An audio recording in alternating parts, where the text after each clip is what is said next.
వందనా వందనా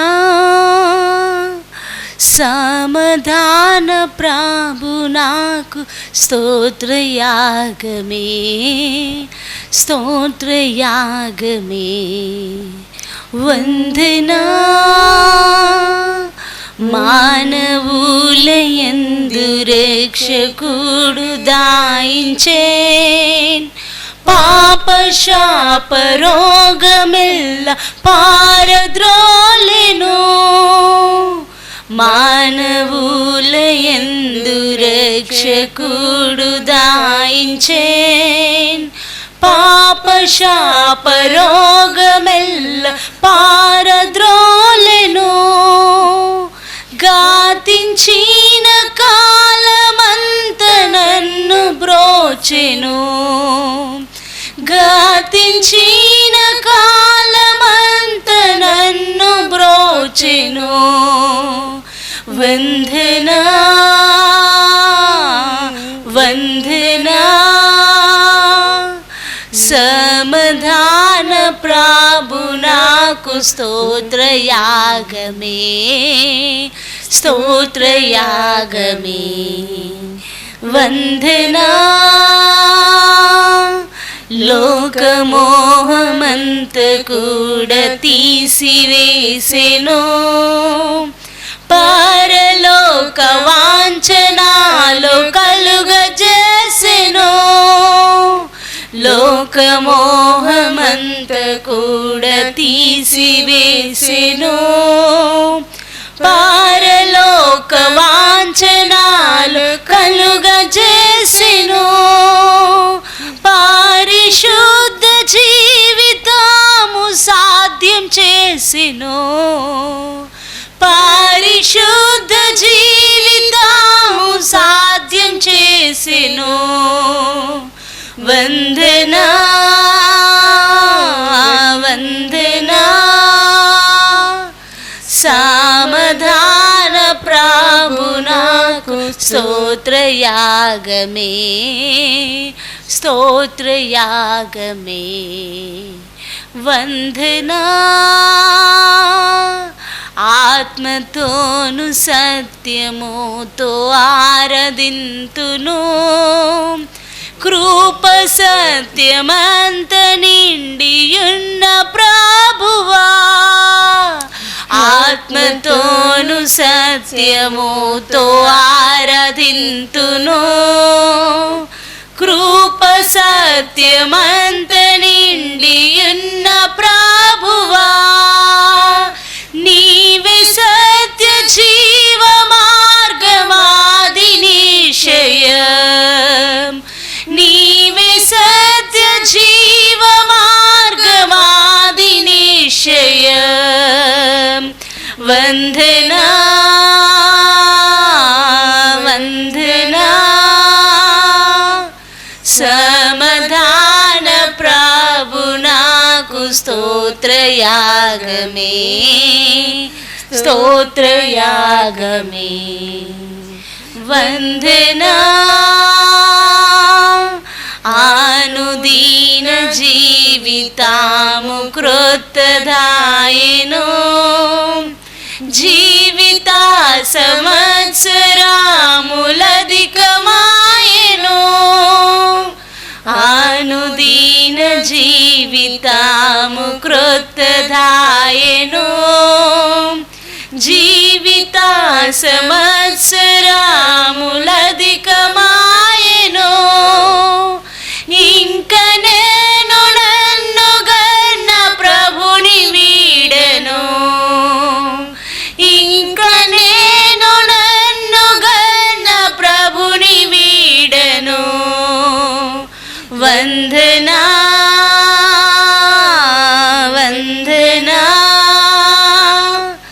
సమాధాన ప్రభు నాకు స్తోత్రయాగమే స్తోత్రయాగమే వందనా స్తోత్రం స్తోత్రం క్రీస్తు నాకు మాన్వపూర్వక జీవకాలమంత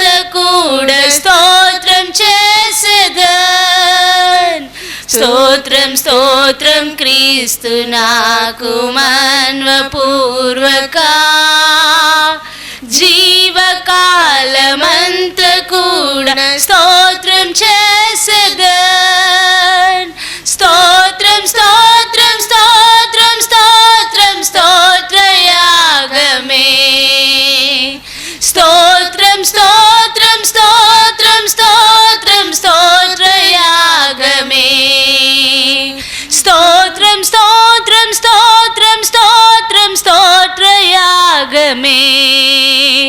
స్తోత్రం స్తోత్రం స్తోత్రం స్తోత్రం స్తోత్రయాగమే. స్తోత్రం స్తోత్రం స్తోత్రం స్తోత్రం స్తోత్రయాగమే. స్తోత్రం స్తోత్రం స్తోత్రం స్తోత్రం స్తోత్రయాగమే. స్తోత్రయాగమే స్తోత్రయాగమే స్తోత్రయాగమే. బాకమాది దిబిక్లతున మనరిక బాతురా హల్లెలూయా రిసది నిమికది అలదున మనరిక్లాక్ల బాతి ఆశక్లమౌ రిబా బాబా బాబా రిబలకతున రిసదుని మీక్లందన మన్నాతుని మీక్లందన మన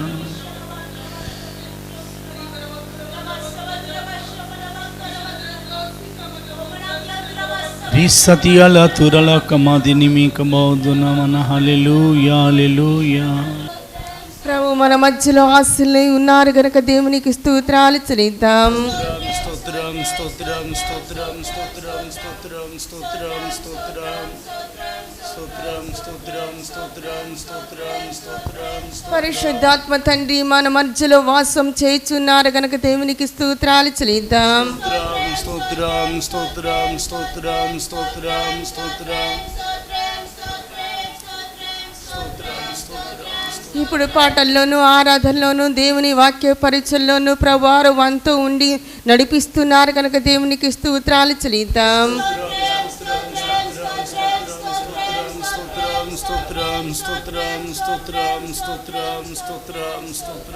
మనము నిలబడి ఆరాధన చేయుచున్నప్పుడు ప్రభువారు పరిశుద్ధాత్మ తండ్రి మన మీద వాసం చేయుచున్నారు కనుక దేవునికి స్తోత్రాలు చెల్లిద్దాం.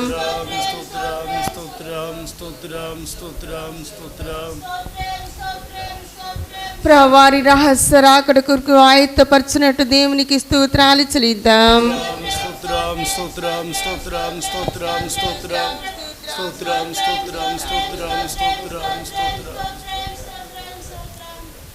ప్రార్థన చేసుకుందాము. మహాపరిశుద్ధుడైన తండ్రి మీకు స్తోత్రాలు రాజా. అయ్యా మేమందరము నా యూట్యూబ్ ద్వారా నా తండ్రి ప్రభు, అయ్యా మెసేజ్ ద్వారా నా తండ్రి ప్రభు మేమందరము బలపడుతున్న తండ్రి మీకు స్తోత్రాలు తండ్రి. అయ్యా మమ్మల్ని అందరినీ బలపరిచిన దేవుడు మీరే తండ్రి. అయ్యా మీ వాక్యము వినుట వలన తండ్రి ప్రభు మా అందరి హృదయాల్లో తండ్రి ప్రభు అయ్యా మీరు అనుగ్రహించుచున్న తండ్రి ప్రభు ఆ పరిశుద్ధాత్మ అభిషేకము నా తండ్రి మమ్మల్ని ఉత్తేజపరుస్తుంది తండ్రి. మీకు స్తోత్రాలు తండ్రి. అయ్యా మమ్మల్ని అందరినీ అతన్ని మీ మహిమతో నింపమని అడుగుకొనుచున్నా తండ్రి. పాటల్లోనూ ఆరాధనలోనూ దేవుని వాక్య పరిచయంలో మీరు మాతో ఉండమని వేడుకొనుచున్నా తండ్రి. మీకు స్తోత్రాలజా. పాటలు పాడుచుండగా నా తండ్రి ప్రభురాజువే అయ్యా నా తండ్రి మాలో మీరు నివసించమని వేడుకొనుచున్నా తండ్రి. మీకు స్తోత్రాలజా. మేము వాక్యము చుండగా నా తండ్రి ప్రభు మా హృదయాలను సారవంతమైన నేలగా మార్చమని అడుగుకొనుచున్నా తండ్రి. మీకు స్తోత్రాలజా.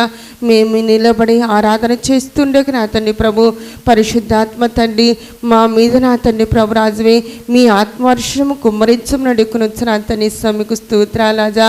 మీ మహిమల రాకుడుకు రహస్య రాకుడుకు నా తండ్రి అనుదినము నా తండ్రి ప్రభు ఆయత్తపడిన బిడలమై ఉన్న తండ్రి. మీకు స్తోత్రాలజా.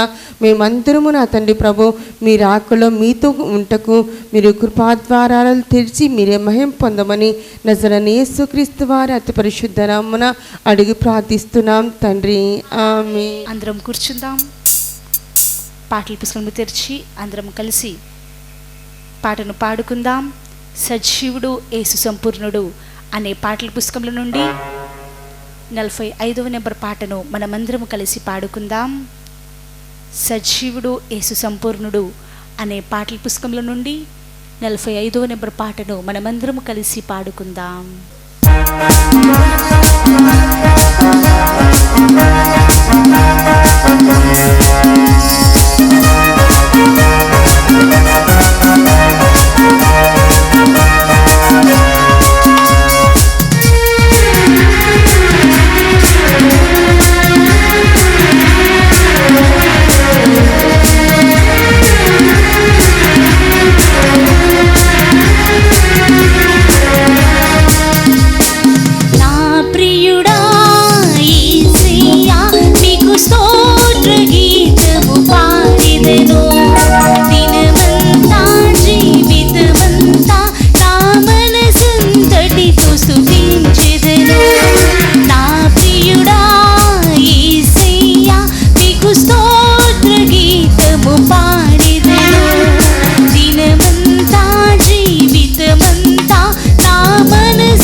జయధ్వజము మీరే నా ప్రియుడా యేసయ్యా మీకు స్తోత్ర గీతము పాడెదను దినమంతా జీవితమంతా నా మనసంతటితో స్తుతించెదను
యెహోషువా దేవుడవు నీవే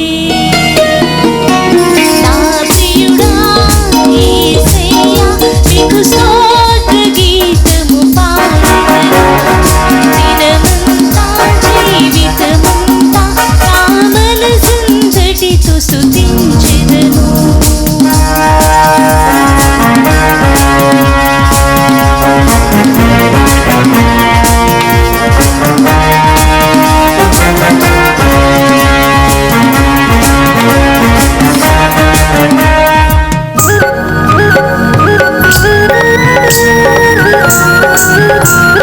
Oh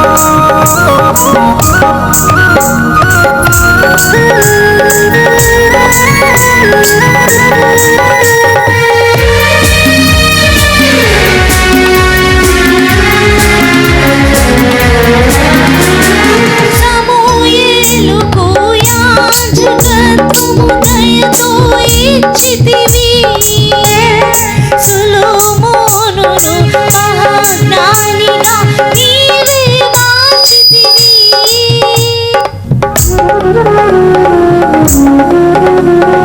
సమూయేలుకు యాజకత్వం దయతో ఇచ్చితివి. సొలొమోనును మహాజ్ఞానిగా నీవే మార్చితివి.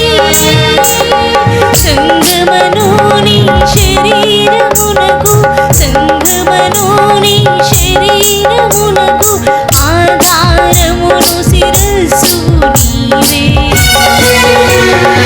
ఆధారమును శిరస్సు నీవే. నా ప్రియుడా యేసయ్యా నీకు స్తోత్ర గీతము పాడెదను. దినమంతా జీవితమంతా నా మనసంతటితో స్తుతించెదను. నా ప్రియుడా యేసయ్యా నీకు స్తోత్ర గీతము పాడెదను. దినమంతా జీవితమంతా నా మనసంతటితో స్తుతించెదను. నా ప్రియుడా యేసయ్యా నీకు స్తోత్ర గీతము పాడెదను. దినమంతా జీవితమంతా నా మనసంతటితో స్తుతించెదను. నా మనసంతటితో స్తుతించెదను. నా మనసంతటితో స్తుతించెదను. నా మనసంతటితో స్తుతించెదను. దేవునికి స్తోత్రం. అందరం లేచి నిలబడదాం. మన ప్రియుడైన యేసయ్య పాదాలు చేరి నెమ్మది నెమ్మది నెమ్మది పొందుకుందాం. రీ సబాది మనా రీ క్లోదునమా రీ సదిని క్లదుబల క్రోదుభాష్యమ మరి క్రందనమన. స్తోత్రం స్తోత్రం స్తోత్రం స్తోత్రం స్తోత్రం స్తోత్రం స్తోత్రం. అందరూ యూట్యూబ్ ద్వారా ఈ ఆరాధనలో పాలు పొందుతున్న దేవుని ప్రియ పరిశుద్ధులైన బిడ్డలందరూ అందరం చేతులెత్తి దేవుని స్తోత్రించి ఆ తర్వాత ఆరాధన ప్రారంభించుకుందాం. హల్లెలూయా హల్లెలూయా హల్లెలూయా హల్లెలూయా హల్లెలూయా హల్లెలూయా హల్లెలూయా. Praise praise praise praise praise. Opening విషయం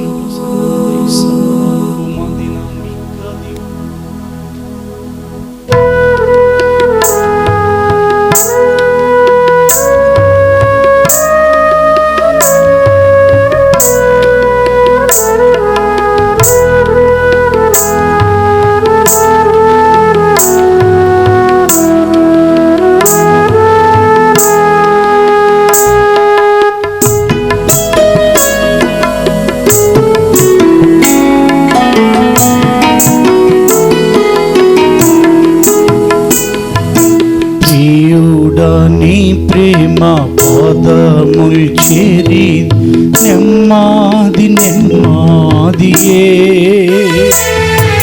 ప్రియుడా నీ ప్రేమ పాదముల్ చేరి నెమ్మది నెమ్మదియే. ఆసక్తితో నిన్ను పాడి స్తుతించేదా ఆశ్చర్యం ఆశ్చర్యమే. ఆసక్తితో నిన్ను పాడి స్తుతించేదా ఆశ్చర్యం ఆశ్చర్యమే. చేతులెత్తి ఆశ్చర్యమే ఆశ్చర్యమే. ఆరాధనా ఆరాధనా ఆశ్చర్యమే ఆశ్చర్యమే ఆరాధనా స్తుతి ఆరాధనా ఆరాధనా ఆరాధనా ఆరాధనా ఆరాధనా ప్రైజ్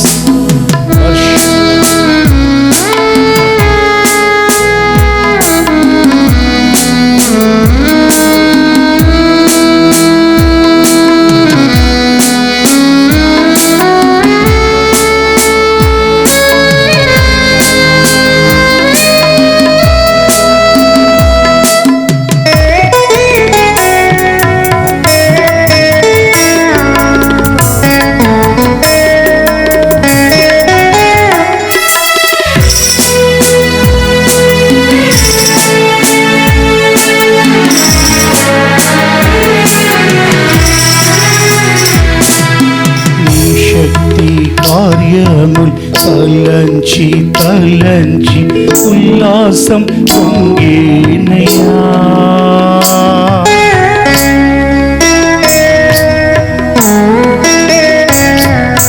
నీ శక్తి కార్యముల్ తలంచి తలంచి ఉల్లాసం పొంగేనయా అందరు పాడండి నీ శక్తి కార్యముల్ తలంచి తలంచి ఉల్లాసం పొంగినయా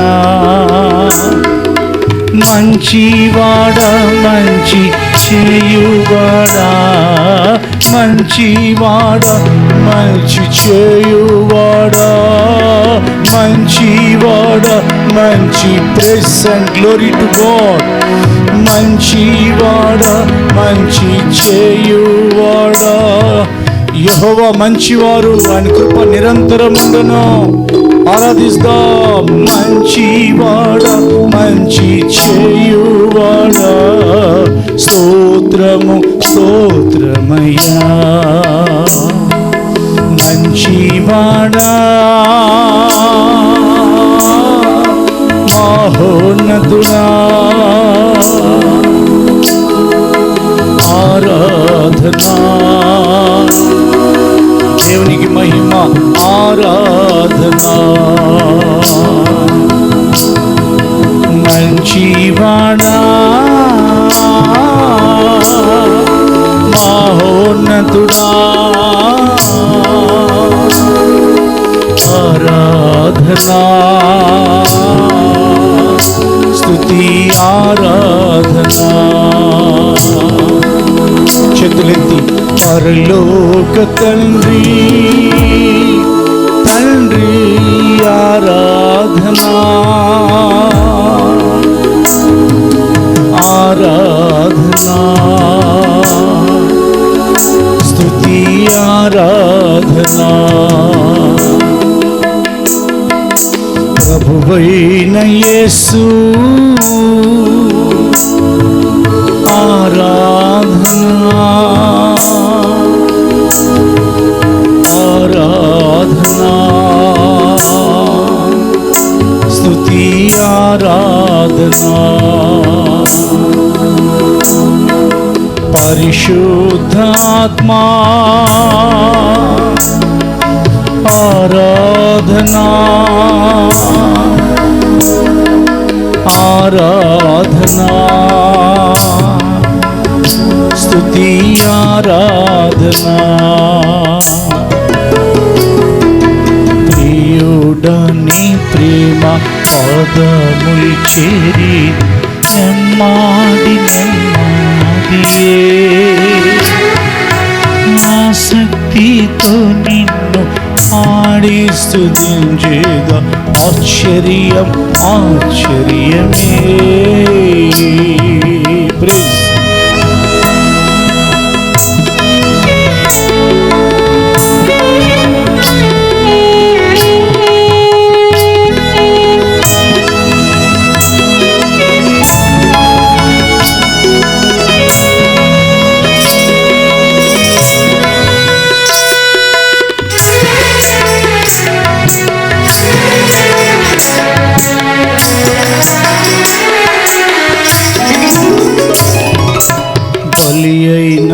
గొర్రెగా పాపములంతటిని మోసి తీర్చి తీరే.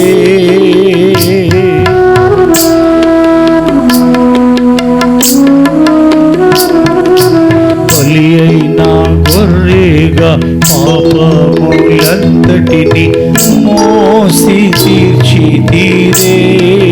అర్థమందరం. బలి అయిన గొర్రెగా పాపములందిటిని మోసి తీర్చి తీరే. పరిశుద్ధ రక్తము మా కొరకేనయ్యా, మాకెంతో భాగ్యమయ్యా. పరిశుద్ధ రక్తము మా కొరకేనయ్యా, మీ పరిశుద్ధ రక్తం మా కొరకేనయ్యా, మాకెంతో భాగ్యమయ్యా. పరిశుద్ధుడా పరమాత్ముడా ఆరాధనా స్తుతి ఆరాధనా. పరిశుద్ధుడా పరమాత్ముడా ఆరాధనా. హల్లెలూయా ఆరాధనా. Let us worship అందరం కలిసి. పరలోక తండ్రి glory to be Father. ఆరాధనా ఆరాధనా స్తుతి ఆరాధనా. ప్రభువైన యేసు ఆరాధనా. హల్లెలూయా ఆరాధనా స్తుతి ఆరాధనా. పరిశుద్ధాత్మా పరిశుద్ధాత్ముడా ఆరాధనా. Glory to the Holy Spirit. ఆరాధనా స్తుతి ఆరాధనా. ప్రియుడా నీ ప్రేమ పాదముల్ చేరిది, నెమ్మది నెమ్మదియే. ఆసక్తితో నిన్ను పాడి స్తుతించేదా, ఆశ్చర్యం ఆశ్చర్యమే. Praise and worship.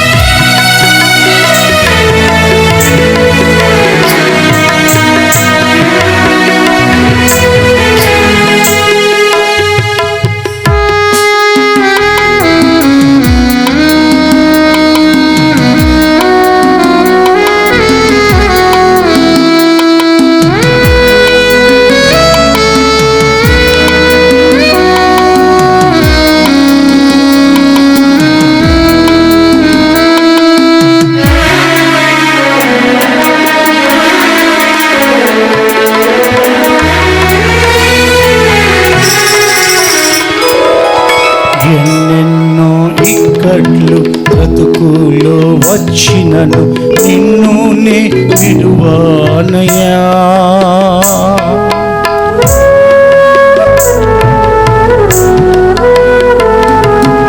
ఎన్నెన్నో ఇక్కట్లు బ్రతుకులో వచ్చినను నిన్ను నే విడువానయ్యా.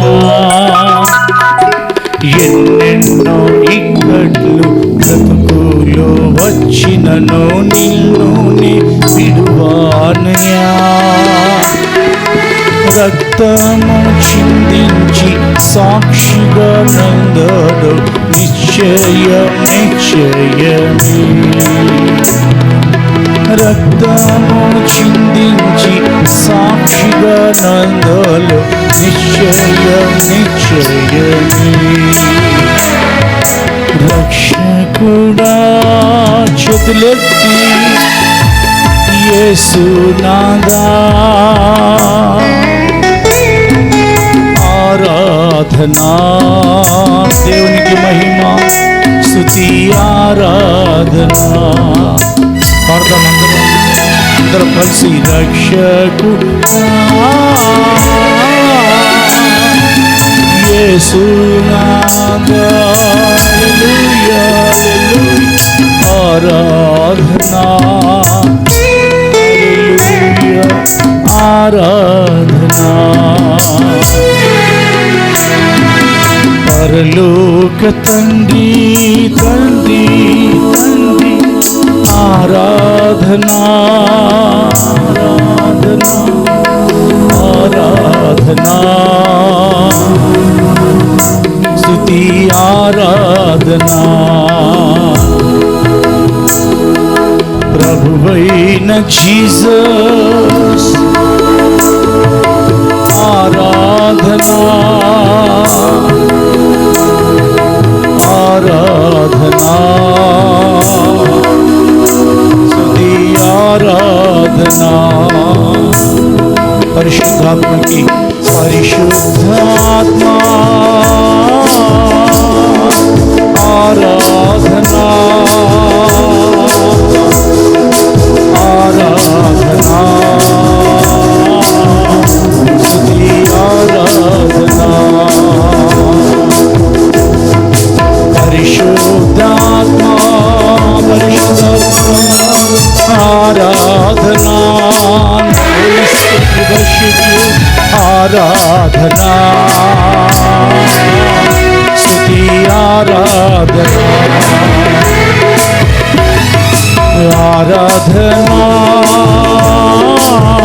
స్తుతి ఆరాధనా ఆరాధనా స్తుతి ఆరాధనా ఆరాధనా ఆరాధనా ఆరాధనా స్తుతి ఆరాధనా ఆరాధనా స్తుతి ఆరాధనా ఆరాధనా స్తుతి ఆరాధనా ఆరాధనా స్తుతి ఆరాధనా ఆరాధనా స్తుతి ఆరాధనా ఆరాధనా స్తుతి ఆరాధనా ఆరాధనా స్తుతి హల్లెలూయా. Worship worship worship worship praise praise praise praise.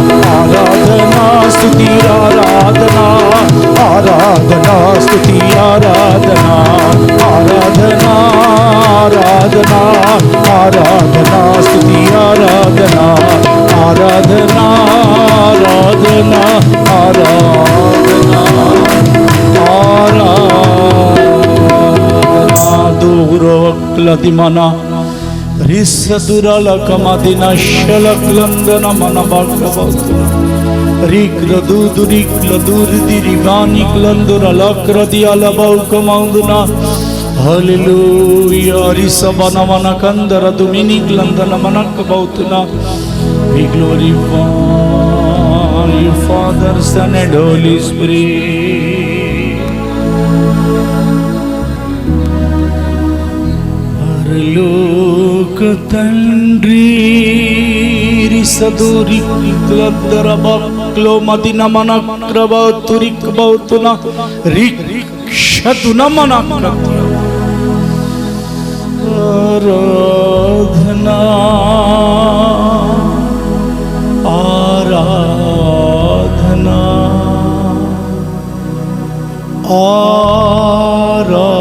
ఆరాధనా. రెండు చేతులెత్తి అందరూ ప్రభువైన జీసస్ జీసస్ జీసస్ ఆరాధనా ఆరాధనా యేసయ్యా ఆరాధనా.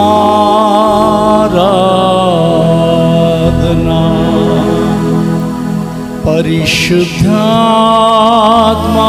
హోలీ స్పిరిట్ సత్య స్వరూపి ఆరాధనా ఆరాధన దేవుని యందున్న మూడో వ్యక్తిత్వ మారిక్లది బనకవ ఆరాధన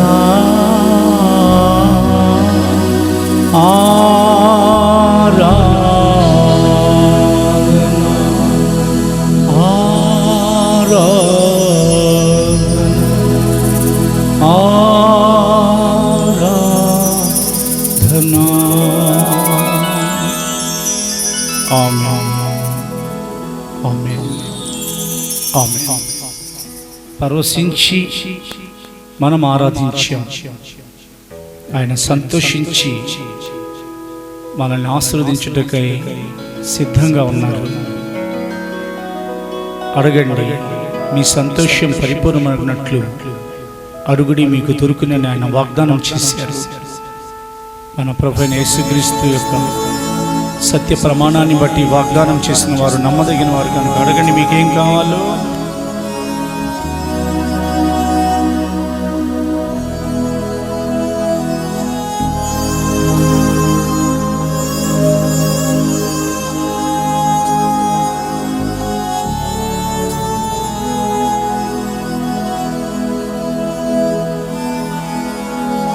ప్రభువా, నీ బిడ్డలు ఏమడుగుచున్నారో వాటిని వారికి దయచేసి ఈ కరోనాని పూర్తిగా దూరపరచండి.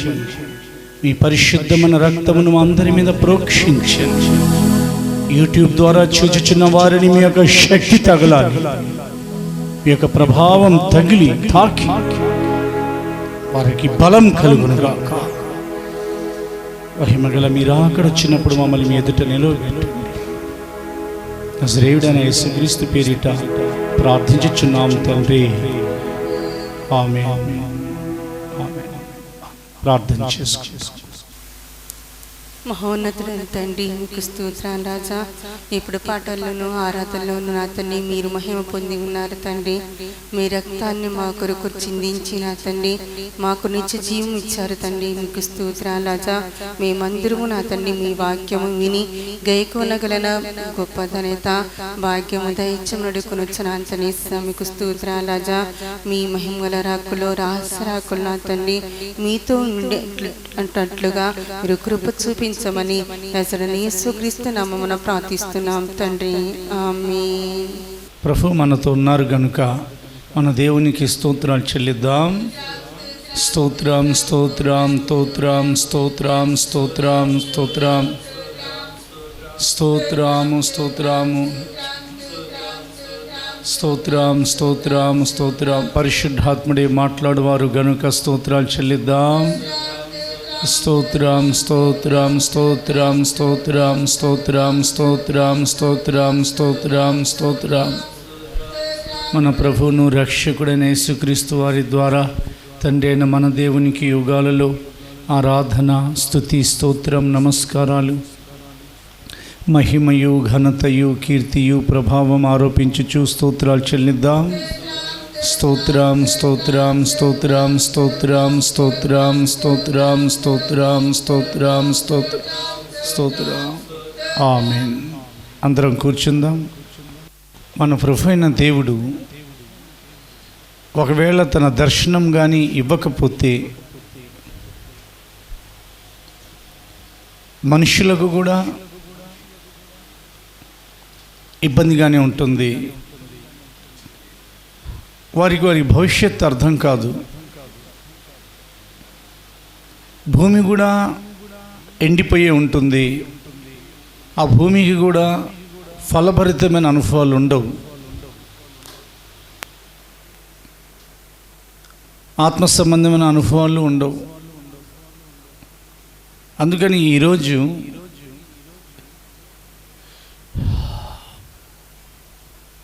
దర్శించే దేవుడు ఎవరెవరిని ఆయన దర్శిస్తున్నారు, ఆయన దర్శించడం వలన కలిగే ఆశీర్వాదాలు ఏమిటి? వెన్ హీ విజిట్, ఆయన దర్శించినప్పుడు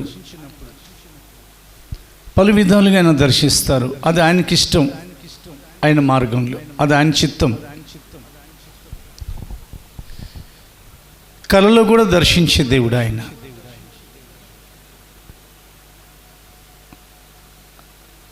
ఆయన తన ప్రణాళికను కళల ద్వారా కూడా బయలుపరుస్తారు.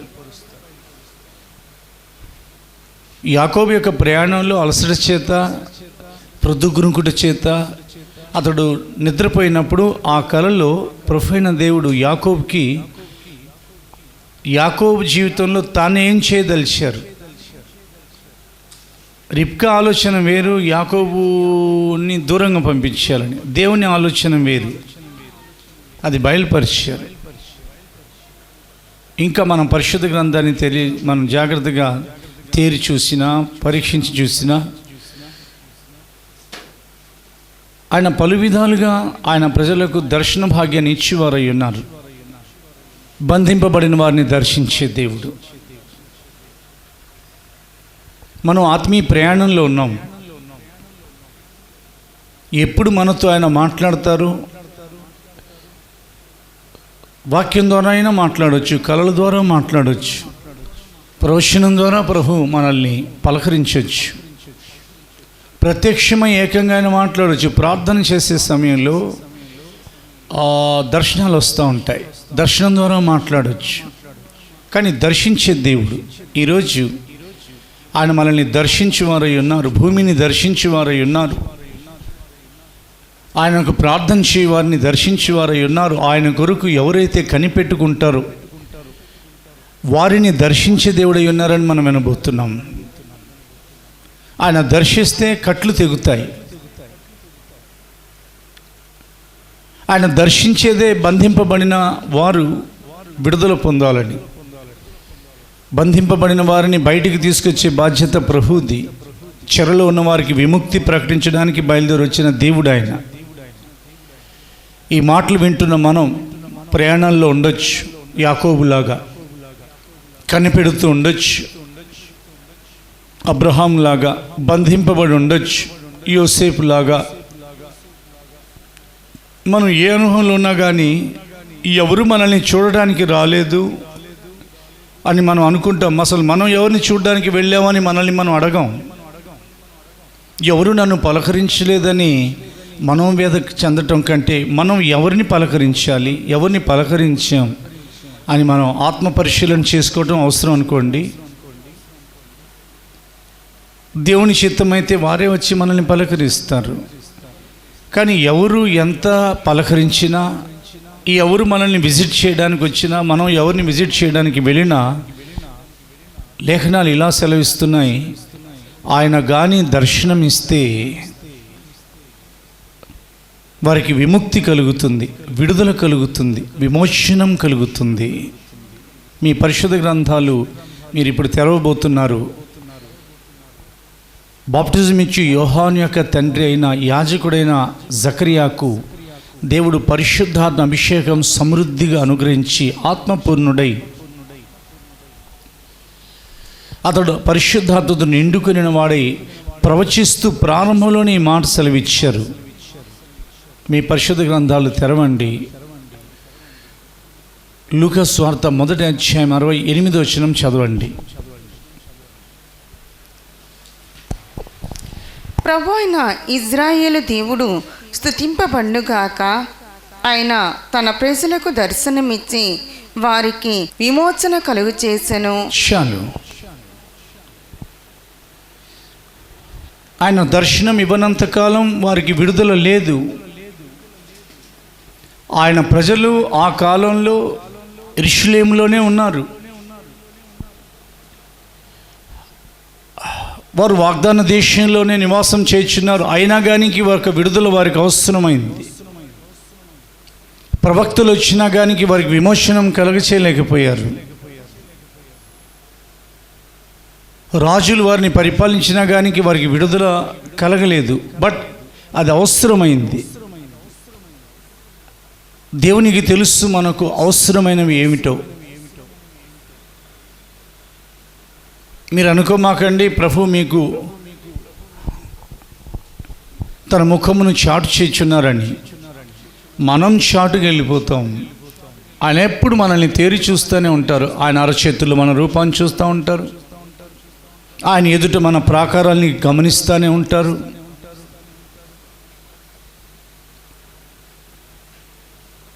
ఆయన మనల్ని దర్శించే ఆ కాలం కొరకు మాత్రం ఆయన కనిపెడతా ఉంటారు. యేసు ప్రభు రాకముందు కుదురుబాటు కాలాలు లేవు.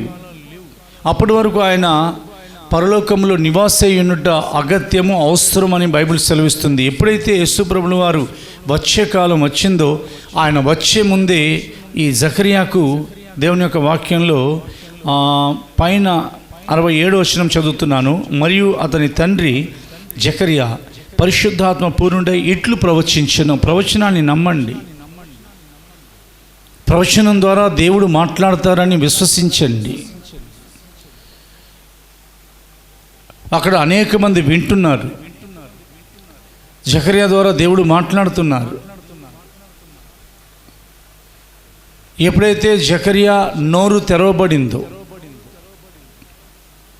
అతని అవిశ్వాసం వలన దేవుని యొక్క వాగ్దానం నెరవేరుతుందో లేదో అని అతడు కొంచెం అపనమ్మకం కలిగి ఉండటం వలన బిడ్డ పుట్టే వరకు అతడు మూగవాడైపోయి జీవించారు. కానీ ఎప్పుడైతే దేవుడు ఆయన నోరు తెరిచారు, వెంటనే విడుదల గురించి చూడండి. ఆయన నోరు విడుదల చేయబడింది.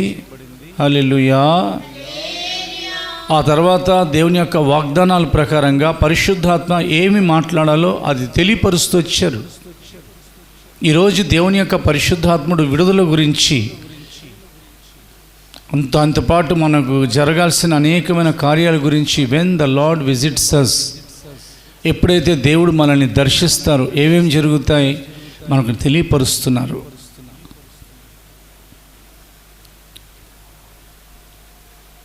హింసకుడు, దూషకుడు ధర్మశాస్త్రం ప్రకారంగానే నడుచుకుంటున్నారు. ఆయనను మార్చడం ఎవరి వల్ల అవ్వట్లేదు. అపోస్తలులు కూడా ఆయనకు ఎదురుపడి సువార్త ప్రకటించే పరిస్థితి లేదు. ఆయన పేరు సౌలు. దేవుని యొక్క దర్శనం ఒక్కసారే కలిగింది.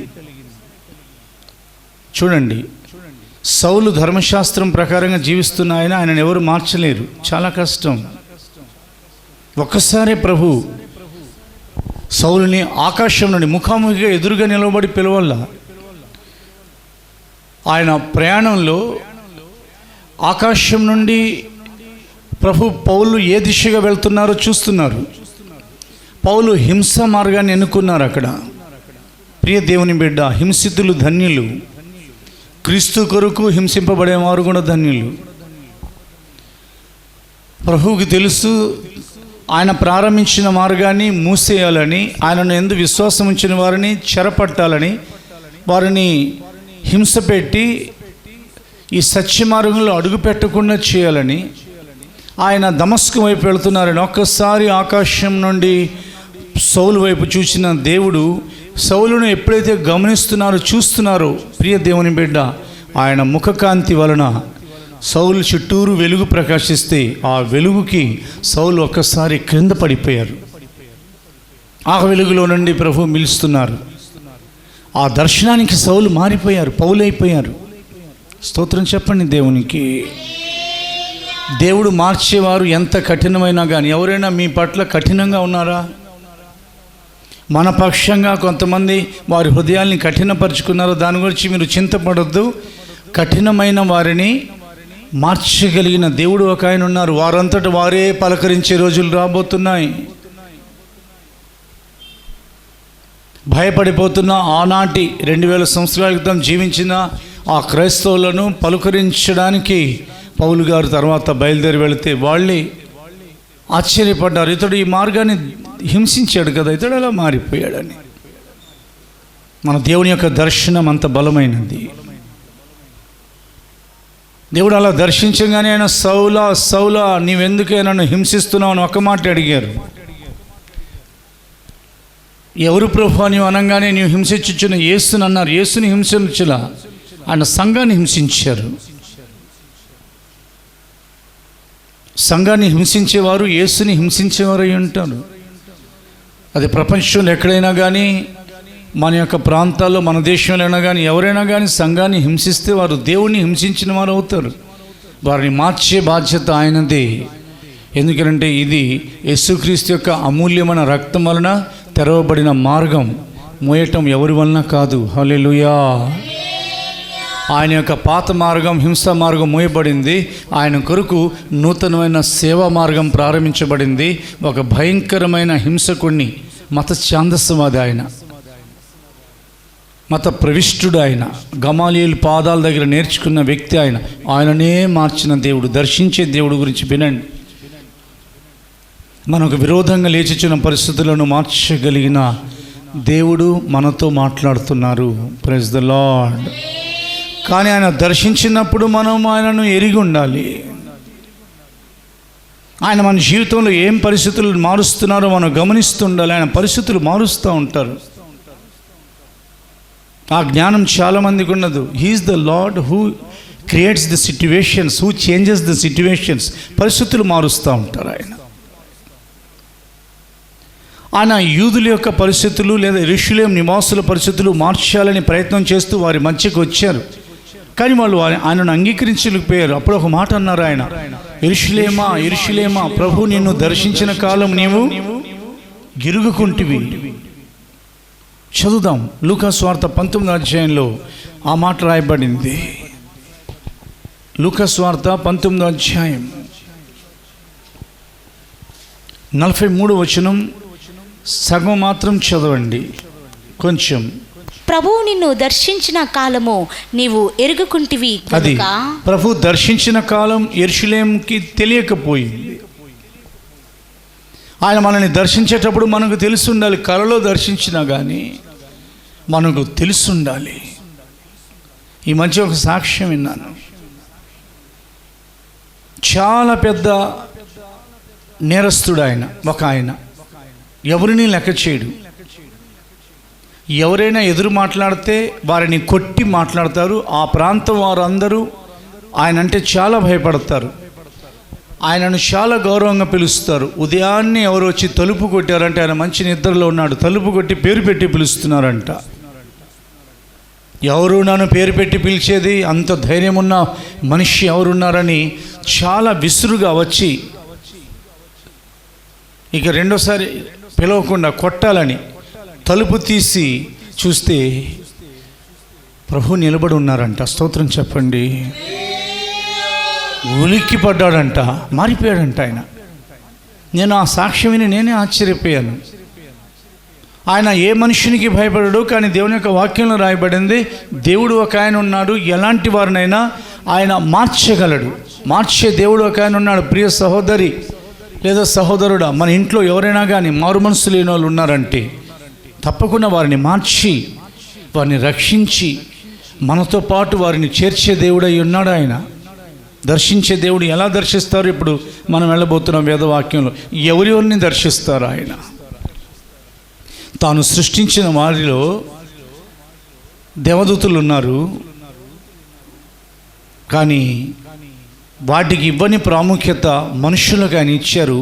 ఇప్పుడు వేదవాక్యం మనం తెరవబోతున్నాం. ఆయన నరులను దర్శించుచున్నాడంట. వారి క్రియలన్నీ ఎలా ఉన్నాయి అని విచారిస్తున్నాడంట. నరులను ఎందుకు దర్శిస్తున్నారంటే వారు ఏం క్రియలు చేస్తున్నారు,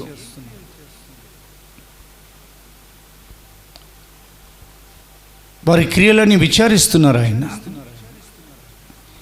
భూమి మీద మనుషులకు చింత లేదు. వారు తమకి ఇష్టమైన క్రియలన్నీ చేస్తూనే వెళ్ళిపోతున్నారు. అందులో దేవునికి ఇష్టం లేని, వారికి ఇష్టమైన చెడ్డ క్రియలన్నీ ఉన్నాయి. ఆ క్రియలను బట్టి వారు తీర్పులోనికి రాబోతున్నారు. మనుష్యునికి తీర్పు తీర్చడానికి యేసు ప్రభు రాలేదు. మనుషులు చేసిన పాపం తన మీద వేయబడాలి కాబట్టి ఒక అధికారి ముందు, ఒక అధిపతి ముందు ఆయన ఒక నేరస్తునిలా నిలబడి తీర్పులోనికి వెళ్ళాడు. ఆ తీర్పు పేరు అన్యాయపు తీర్పు. దేవుడు తీర్చే తీర్పు పేరు న్యాయమైన తీర్పు, నిత్య న్యాయ తీర్పు.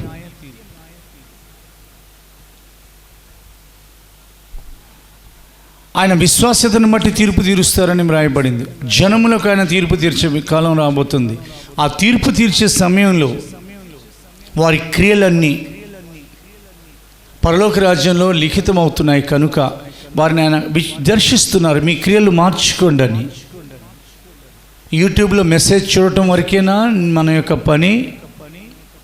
ఈ మెసేజ్ చూస్తున్న మనలో ఎంతమంది అయితే మన క్రియల్లో మార్పు రాలేదో ఆ క్రియల గురించి ఆలోచించే పని లేదా? ఈరోజు జాగ్రత్తగా గమనించండి. నువ్వేమేమి చేస్తున్నావు, ఎక్కడెక్కడికి వెళుతున్నావు, ఏమేమి మాట్లాడుతున్నావు, నీ క్రియలు ఎలాంటివి? కీర్తనల గ్రంథం, పరిశుద్ధ గ్రంథాన్ని తెరిచి 33వ అధ్యాయం తెరుస్తున్నాం. ద బుక్ ఆఫ్ సామ్స్ 33వ అధ్యాయము 15వ వచనము.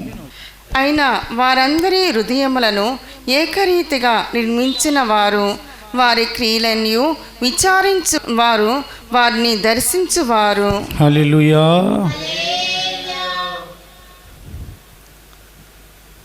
అందరి హృదయాలు ఒకేలా నిర్మించారు ఆయన. ఒక్కొక్కరి హృదయం ఒక్కొక్కలా ఉండదు. ఒక్కొక్కరి దోషం, ఒక్కొక్కరి పాపం ఒక్కొక్కలా ఉంటుంది.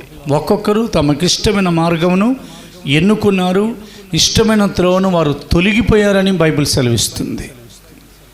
కొందరు వ్యభిచారంలో తొలగిపోతారు, కొందరు అక్రమ సంబంధాల వైపు తొలగిపోతారు,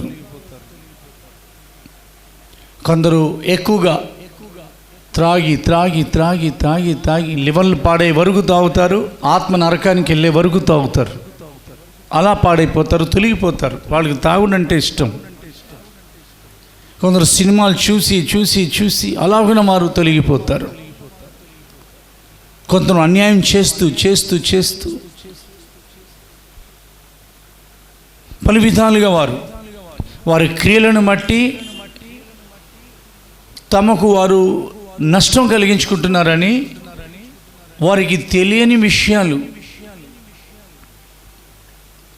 మనుషునికి తెలియనివి చాలా ఉన్నాయి. సైంటిస్టులకే తెలియవండి చాలా విషయాలు.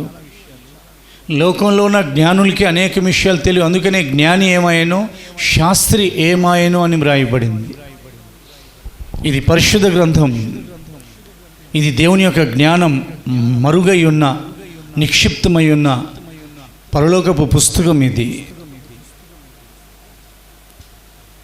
ఈ పరిశుద్ధ గ్రంథాన్ని తెలియపరచడం కొరకు పరలోకం నుండి దేవుడు 3 సార్లు దిగారు. ఇంచుమించుగా ఎన్నోసార్లు వచ్చారు. మొట్టమొదటిసారి సినాయి పర్వతం మీద, రెండోసారి 2000 సంవత్సరాల క్రితం, మూడోసారి మళ్ళా 2000 సంవత్సరాల క్రితం పరిశుద్ధాత్మక తండ్రి అయిన దేవుడు, కుమారుడైన దేవుడు, పరిశుద్ధాత్మ దేవుడు క్రియలు మారాలని, మనస్సు మారితే క్రియలు మారుతాయి. హృదయం నిండిన దాన్ని బట్టి నోరు మాట్లాడుతుంది. మనస్సుంటే మార్గం ఉంది అని అంటారు కదా. ఈ మాటలు వింటున్న మన క్రియలను ఆయన విచారిస్తున్నారు. ఆయన మన క్రియలను దర్శిస్తున్నారు. క్రియల గురించి ఆయనే సెలవిచ్చారు. కయీనుతో మాట్లాడుతూ దేవునికి నైవేద్యం చేయాలి. కయీనేమో అయిష్టంగా తీసుకొచ్చారు. ఆదాముకు హవ్వకు పుట్టిన మొదటి బిడ్డ, ఆ తర్వాత రెండో బిడ్డ. ఇష్టపూర్వకంగా మనోపూర్వకంగా ఏది చేసినా, నువ్వు పాట పాడినా, నువ్వు గుడికి వచ్చినా, నువ్వు ఆరాధన చేసినా, నువ్వు ప్రార్థన చేసినా, నువ్వు వాక్యం ప్రకటించినా, నువ్వు ఏ మంచి పని చేసినా, సత్కార్యం చేసినా అది దేవునికి అంగీకారమైనట్లుగా చేయాలి. నేను చేతులెత్తుట ధూపం వలెను, నా ప్రార్థన నైవేద్యం వలెను నీ దృష్టికి అంగీకారం లగునుగా కానీ బైబిల్లో రాయబడింది. ఇంకో మాట ఏమో రాయబడిందంటే, వారి దహన బలులన్నీ నా బలిపీఠ మీద అంగీకరింపబడతాయి అని అన్నారు ఆయన. కయీను తెచ్చిన అర్పణ దేవునికి ఇష్టం లేదు. ఎందుకంటే ఆయన శ్రేష్టమైనవి తీసుకురాలా, కృపిన వాటిని తీసుకురాలా. దేవునికి ఎలాంటి మనస్సు అంటే, మనకు ఆయన శ్రేష్టమైనవి ఇస్తారు, మనుషులందరికీ శ్రేష్టమైనవి ఇస్తారు. మనుషులు దేవునికి శ్రేష్టమైనవి ఇచ్చే విషయంలో ఆగిపోతారు, ఆలోచిస్తారు. అలా చేయమాకండి. అప్పుడు దేవుడు అడిగారు,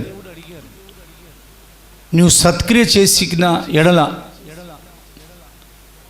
పాపం ఉన్నదయ్యా వాకిట్లో. నువ్వు సత్క్రియ చేయని ఎడల పాపము వాకిట పొంచి ఉంటుంది. ప్రియ దేవుని బిడ్డ, సత్క్రియ చేసే ఆ మంచి మనస్సు దేవుని దగ్గర అడగండి. ఎందుకంటే దేవుడు, ప్రభువైన దేవుడు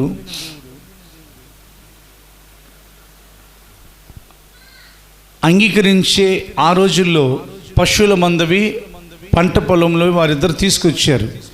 ఈ రోజుల్లో మన జీవితాలు ఆయనకు అర్పించబడాలి, మన హృదయాలు ఆయనకు అర్పించబడాలి. మనకి ఇష్టమైనవి ఆయనకి ఇచ్చేయాలి. ఏది ఈ లోకంలో మనం అనుభవించే పాపం మనకి ఇష్టమైనదో అది ఆయన పాదాల దగ్గర పెట్టేయాలి. సిలువు దగ్గర నీ బరువుని దించుకోవాలి. దాని కొరకు నువ్వు దేవుని యందు విశ్వాసం ఉంచాలి. సత్క్రియ నుండి దేవుని క్రియలోనికి వెళదాం. ఆ రోజుల్లో వాళ్ళు అడిగారు, యూదులు యేసు ప్రభుని ఏమడిగారంటే, దేవుని క్రియ ఏంటి అని అడిగారు. దేవుని క్రియలు అంటున్నావయ్యా అంటే దేవుని యందు విశ్వాసం ఉంచటమే దేవుని యొక్క క్రియ అని యేసు ప్రభులు వారు చెప్పారు. చదువుతున్నాం పరిశుద్ధ గ్రంథాన్ని మనం తెరచి. కయీనుతో ప్రభు చెప్పింది ఆదికాండము 4వ అధ్యాయము 7వ వచనము. నీవు సత్క్రియ చేసిన ఎడల తల నెత్తుకొనవా, సత్క్రియ చేయని ఎడల వాకిట పాపము పొంచియుండును. నీ ఎడల దానికి వాంఛ కలుగును, నీవు దానిని ఏలుదువనెను. యోహాను సువార్త 6వ అధ్యాయంలోకి వెళ్ళండి. దేవుని యందు విశ్వాసం ఉంచుటమే దేవుని క్రియ అయ్యున్నది. 29, 28, 29, 6వ అధ్యాయము 28, 29. వారు మేము దేవుని క్రియలు జరిగించుటకు ఏమి చేయవలనని ఆయనను అడగగా, యేసు ఆయన పంపిన వాని యందు మీరు విశ్వాసం ఉంచుటయే దేవుని క్రియ అని వారితో చెప్పెను. ముఖాముఖిగా మాట్లాడే దేవుడు ఆయన. వారికి వివరంగా తెలియపరిచిన దేవుడు ఆయన. ఆయనకు తెలుసు వారి క్రియలు దేవుని క్రియలు లేవు, దేవుడు పంపిన వాని యందు వారు విశ్వాసం ఉంచట్లేదని. అందుకని ఆయన పంపిన వాని యందు దేవుడు యేసు ప్రభుని లోకానికి పంపించారు. ఎందుకంటే మనుషులను రక్షించడం కొరకు యేసు ప్రభులు వారు ఆయన రక్తం చిందించాలి.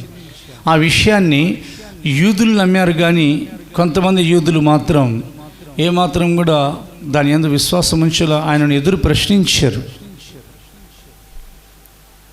అప్పుడు ఆయన అన్నారు, ఆయన పంపిన వాని యందు విశ్వాసం ఉంచుటే దేవుని క్రియ. యేసుక్రీస్తులో విశ్వాసం ఉంచండి. మీ శరీరాల్లో బలహీనతలు తొలగిపోవాలని మాత్రమే కాదు, మీ జీవితాలలో పాపక్షమాపణ కలగాలని. ఎందుకనంటే బైబిల్ సెలవిస్తుంది, ఆయన ఎవరినైతే క్షమిస్తారో వారికి పరలోక రాజ్యం దొరుకుతుంది. ఈ లోకంలో మనం జీవించేది ఒక 100 సంవత్సరాల వరకు. దాని తర్వాత దేవుని యొక్క రాజ్యంలోకి మనం వెళ్ళాలి. క్రియలు చదవబోతున్నాం ఇప్పుడు. పరిశుద్ధ గ్రంథాన్ని తెరిచి, సత్క్రియ చేయని కయ్యను దేశదిమ్మరైపోయాడు. దేవుని కుమారుడైన దేవుడు పంపించిన యేసుక్రీస్తునందు విశ్వాసం ఉంచని వారు అనేక మంది, అవునా, ఆయన వలన ఆయనను ఆయాసపరిచారు కనుక ఆయన ఆయాసంతో యెరూషలేము వైపు చూచి ఇక వెళ్ళిపోతున్నారు శిలువ శ్రమలకు. అప్పుడు అన్నారు, యెరూషలేమా యెరూషలేమా, ఇదిగో ప్రవక్తలను రాళ్లతో కొట్టుచు చంపుచున్నదానా, కోడి నిన్ను తన రెక్కలతో తన పిల్లలను చేర్చుకున్నట్లు నేను నిన్ను చేర్చుకోవాలని అనుకున్నాను, కానీ ప్రభు నిన్ను దర్శించిన కాలాన్ని నువ్వు ఎరుగుకుంటివి. ప్రభు మనల్ని వాక్యం ద్వారా ఎన్నోసార్లు దర్శిస్తున్నారు. కరోనా కాలంలో అయినా కానీ, అవునా, లేకపోతే ఈ కరువు కాలంలో అయినా కానీ మన జీవితాన్ని దిద్దుకునే అవకాశం దేవుడు ఇస్తున్నారు. మనల్ని మరణానికి అప్పగించని యెహోవా స్తుతింపబడునుగాక. సత్క్రియలు, దేవుని యందు విశ్వాసం ఉంచుట, యేసుక్రీస్తు యందు విశ్వాసం ఉంచుట, అది దేవుని యొక్క క్రియ. దాంతోపాటు సంపూర్ణంగా మనం క్రియ చేద్దాం. సగం చేయమాకండి దేవుని యొక్క పనులు.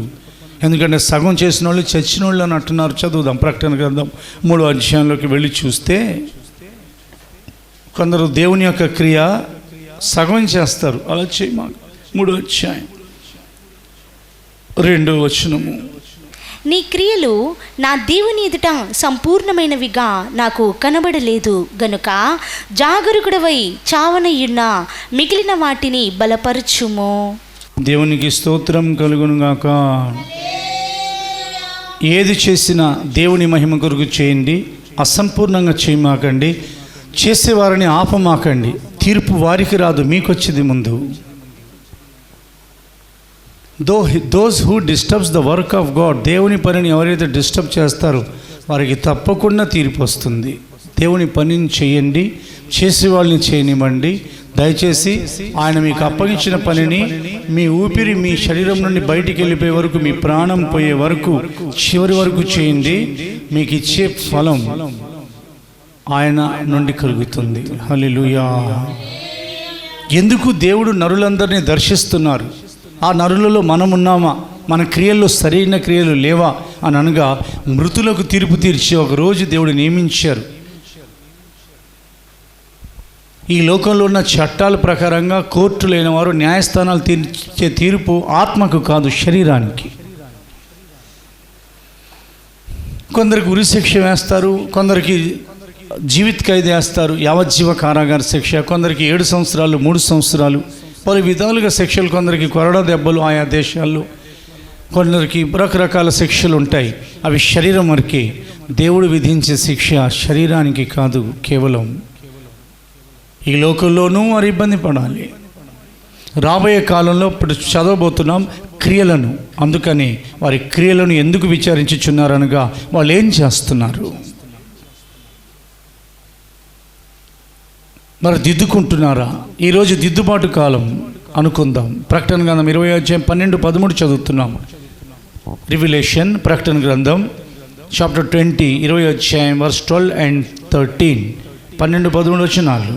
మరియు గొప్పవారేమి కొద్దివారేమి మృతులైన వారందరూ ఆ సింహాసనం ఎదుట నిలువబడి ఉండుట చూచితిని. అప్పుడు గ్రంథములు విప్పబడెను, మరియు జీవ గ్రంథమును వేరొక గ్రంథము విప్పబడెను. ఆ గ్రంథములందు వ్రాయబడి ఉన్న వాటిని బట్టి తమ క్రియల చొప్పున మృతులు తీర్పు పొందిరి. సముద్రము తనలో ఉన్న మృతులను అప్పగించెను. మరణమును పాతాళ లోకమును వాటి వశముననున్న మృతులను అప్పగించెను. వారిలో ప్రతివాడు తన క్రియల చొప్పున తీర్పు పొందెను. ఈ క్రియల ప్రకారం ఇష్టం వచ్చినట్లు జీవించేవారు సముద్రంలో ఉంటారు. సముద్రం అనగా లోకం. వారు పాతాళ వశంలో ఉంటారు. మరణము, మృతుల లోకము, పాతాళము తమ వశములో ఉన్న మృతులను దేవునికి అప్పగించింది. నువ్వు ఎవరి వశంలో ఉన్నావు? దేవుడు నిన్ను అడుగుతున్నారు. నువ్వు తీర్పులోనికి వెళ్ళాలని దేవుడు కోరుకోవట్లేదు. అందుకని నిన్ను దర్శిస్తున్నారు. నా క్రియలు ఎవరు కూడా చూడట్లేదని అనుకోమాకండి. ప్రతీది దేవునికి విదితమే. నువ్వు ఆయన కాంతిలో నుండి, ముఖ కాంతిలో నుండి ఏమాత్రం నీ రహస్య పాపాలు ఎక్కడ తప్పించుకోలేవు. అందుకని ఆయన దర్శించే దేవుడు. ఆయన దర్శించేదే విమోచనం కలుగు చేయడానికి. యేసు ప్రభువు వారు వచ్చింది మన పాపాన్ని క్షమించి మన ఆత్మలను ఈ పాపం నుండి, శాపం నుండి విడిపించడానికి. బందీవై ఉంటావా? పాతాళ వశంలోనికి, మృతులలోకి వశంలోకి వెళ్ళిపోతావు. విడుదల చేయడానికి ఆయన వచ్చారు కనుక బంధింపబడిన వారిని బయటికి రండి అని, చీకట్లో కూర్చున్న వారిని బయలుదేరండి అని చెప్పే దేవుడు ఆయన. Praise the lord. ఒకవేళ బయటికి వస్తావా, నీకు తీర్పు ఉండదు. దర్శించే దేవుడు అలాగునా. చూడండి, ఆయన మనుషులను, నరులందరినీ దర్శిస్తున్నారు. ఆయన 768 కోట్ల మందిని ఎవరు దర్శించగలరు? అది దర్శించడం ఆయనకు సాధ్యమవుతుంది. ఆయనకు భయపడదాం. అలాగే ఆయన నరులను దర్శిస్తూ ఏం చేస్తున్నారంటే భూమి వైపు తిరుగుతున్నారు ఆయన. ఎందుకంటే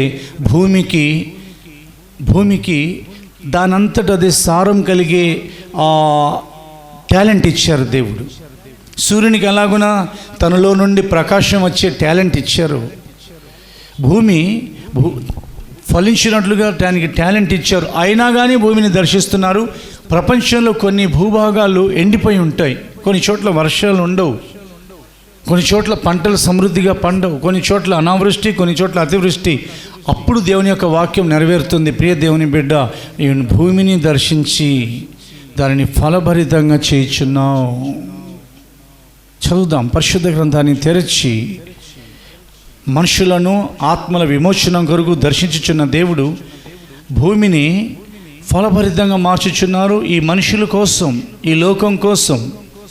9వ వచనం, 65వ కీర్తన 9వ వచనము. నీవు భూమిని దర్శించి దాన్ని తడుపుచున్నావు, దానికి మహాదైశ్వర్యము కలుగజేయుచున్నావు. దేవునికి స్తోత్రం కలుగునుగాక. ఓహ్, తడిపే బాధ్యత ఆయన తీసుకున్నారు. వాస్తవానికి వర్షం కురిపించేది ఎవరు అంగీకరించినా, ఎవరు అంగీకరించకపోయినా బైబిల్ సెలవిస్తుంది, మన దేవుడు తొలకరి వర్షంను కడవరి వర్షమును భూమి కొరకు సిద్ధపరిచారు.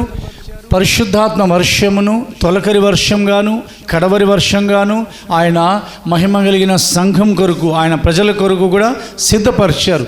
వర్షం వల్లే ఆయన మన దగ్గరకు వచ్చే దేవుడై ఉన్నారు. మన భూభాగాలు ఎప్పుడు ఎండిపోకూడదు, ఎడారి లాంటి జీవితాలు ఉండకూడదు. భూమిని అంటే ఆయన దర్శించుచున్నారు, దానిని ఆయన వాన జల్లుల చేత, దేవుని యొక్క వాక్యంలో రాయబడింది, ఇదిగో నీవు వారికి ధాన్యం దయచేయుచున్నావు. నీవు భూమిని అట్లు సిద్ధపరిచిన తరువాత నీవు వారికి ధాన్యం దయచేయుచున్నావు. దాని దుక్కులను విస్తారమైన నీళ్లతో తడిపేవారు ఎవరు? దేవుడు. దాని గనిమలను చదును చేయుచున్నావు, వాన చెలుల చేత దానిని పదును చేయుచున్నావు. అది మొలకెత్తగా మరలా నీవు దానిని ఆస్వాదించుచున్నావు. స్తోత్రం చెప్తారా గట్టిగా? అందుకనే వ్యవసాయకుడు అని పేరు పెట్టారు. యేసు ప్రభుల వారు నా తండ్రి మంచి వ్యవసాయకుడు, పరలోకపు రైతు. ఆయన ద్రాక్షవలన యేసులో తీగలైన మనల్ని ఆయన చక్కగా వ్యవసాయకుడై అంటుగట్టి ఫలింపచేయటం మాత్రమే కాదు, ఆయన యొక్క పరిశుద్ధులను ఆయన ఈ ప్రకారంగా దర్శించే దేవుడై ఉన్నారు. అలా దర్శిస్తూ వారి కొరకు భూమిని, మనుషులందరి కొరకు భూమిని అని రాయబడింది. ఒక ప్రాంతము, ఒక దేశం భూమి అని లేదు, భూమిని ఆయన దర్శించుచున్నాడు. ఎన్ని కోట్ల బస్తాల పంటలు పండుతున్నాయి, ఆయన దర్శించకపోతే ఎండిపోతుంది.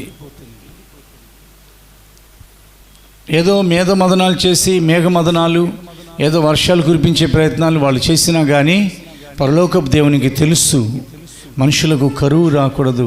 అందుకని ఆయన భూమిని దర్శిస్తున్నారు. మనకి కరువు రాకుండా పోషించే బాధ్యత మన దేవునిది. Praise the lord. ప్రజలందరినీ పోషించే బాధ్యత దేవునిది.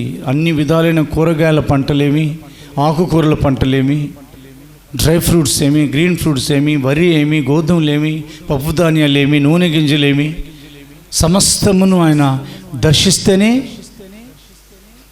పండుతున్నాయి, మొలకెత్తుతున్నాయి. మొలకెత్తిన తర్వాత మనల్ని ఆశీర్వదిస్తున్నారంట ఆయన. చూడండి ఎన్నిసార్లు ఆయన దర్శిస్తేనే ఆశీర్వాదం. యూట్యూబ్ ద్వారా ఆయన దర్శిస్తున్నారు, ఆ దర్శనమే మనకు ఆశీర్వాదం. అది మొలకెత్తగా మనల్ని ఆస్వాదించుచున్నారు. ఎన్నిసార్లు దేవుడు భూమి కొరకు ప్రయాసపడుతున్నారు. హల్లెలూయా. మొదటి భాగంలో నేర్చుకున్నాం, ఆయన నరులందరినీ దర్శిస్తున్నారు. రెండో భాగానికి వచ్చాం, నరుల కొరకు ఆయన భూలోకాన్ని దర్శిస్తూ ఉన్నారు, భూమిని, పంటలను. దాంతోపాటు ఆయన ఎవరినైతే ఏర్పరచుకున్నారో, పరిశుద్ధ గ్రంథం సెలవిస్తుంది, వారు ఆయన కొరకు ఎదురు చూస్తూ ఉంటారు కనుక వారిని దర్శిస్తూ వస్తారంట. ఆయన కనిపెట్టడం నేర్చుకోండి. మన పనులు జరగని కాలంలో కనిపెట్టుకోండి. కొన్నిసార్లు మన పనులు జరగవు, మనం వేటి కొరకైతే ఎదురు చూస్తున్నామో ఆ పనులు జరగవు. అది మనకు పరిశోధన కాలం. పరిశుద్ధులు పలు విధాలుగా పరిశోధనల గుండా ప్రయాణం చేశారు, కానీ వారి యొక్క పరీక్షలలో వారు విశ్వాసాన్ని కాపాడుకున్నారు. పౌలు గారి మాట ఎప్పుడు మర్చిపోవద్దు, విశ్వాసాన్ని నేను కాపాడుకుంటుని. కొందరు ఆస్తిని కాపాడుకునే ప్రయత్నం చేస్తారు, తప్పులేదు, కానీ విశ్వాసాన్ని పోగొట్టుకుంటే ఏం ప్రయోజనం? ఒకడు లోకమంతా సంపాదించి తన ప్రాణాన్ని పోగొట్టుకుంటే దానివల్ల అతనికి ఏం ప్రయోజనం అని ప్రభు అడిగారు కదా. కొందరు వారి పేరును కాపాడుకునే ప్రయత్నం చేస్తారు, విశ్వాసం పోయినా పర్వాలేదు, వారికి పేరు మిగిలిపోతే చాలు. పరలోకంలో పేరు లేకుండా భూలోకంలో గిన్నిస్ బుక్ ఆఫ్ ది వరల్డ్లో రికార్డులో ఎక్కినా కానీ ఎవరి పేరైనను జీవగ్రంథమందు వ్రాయబడినట్లు కనబడని ఎడలవాడు అగ్నిగుండంలో పడద్రోయబడినని వ్రాయబడింది. కానీ పౌలు గారు అయితే నా విశ్వాసాన్ని కాపాడుకుంటుని.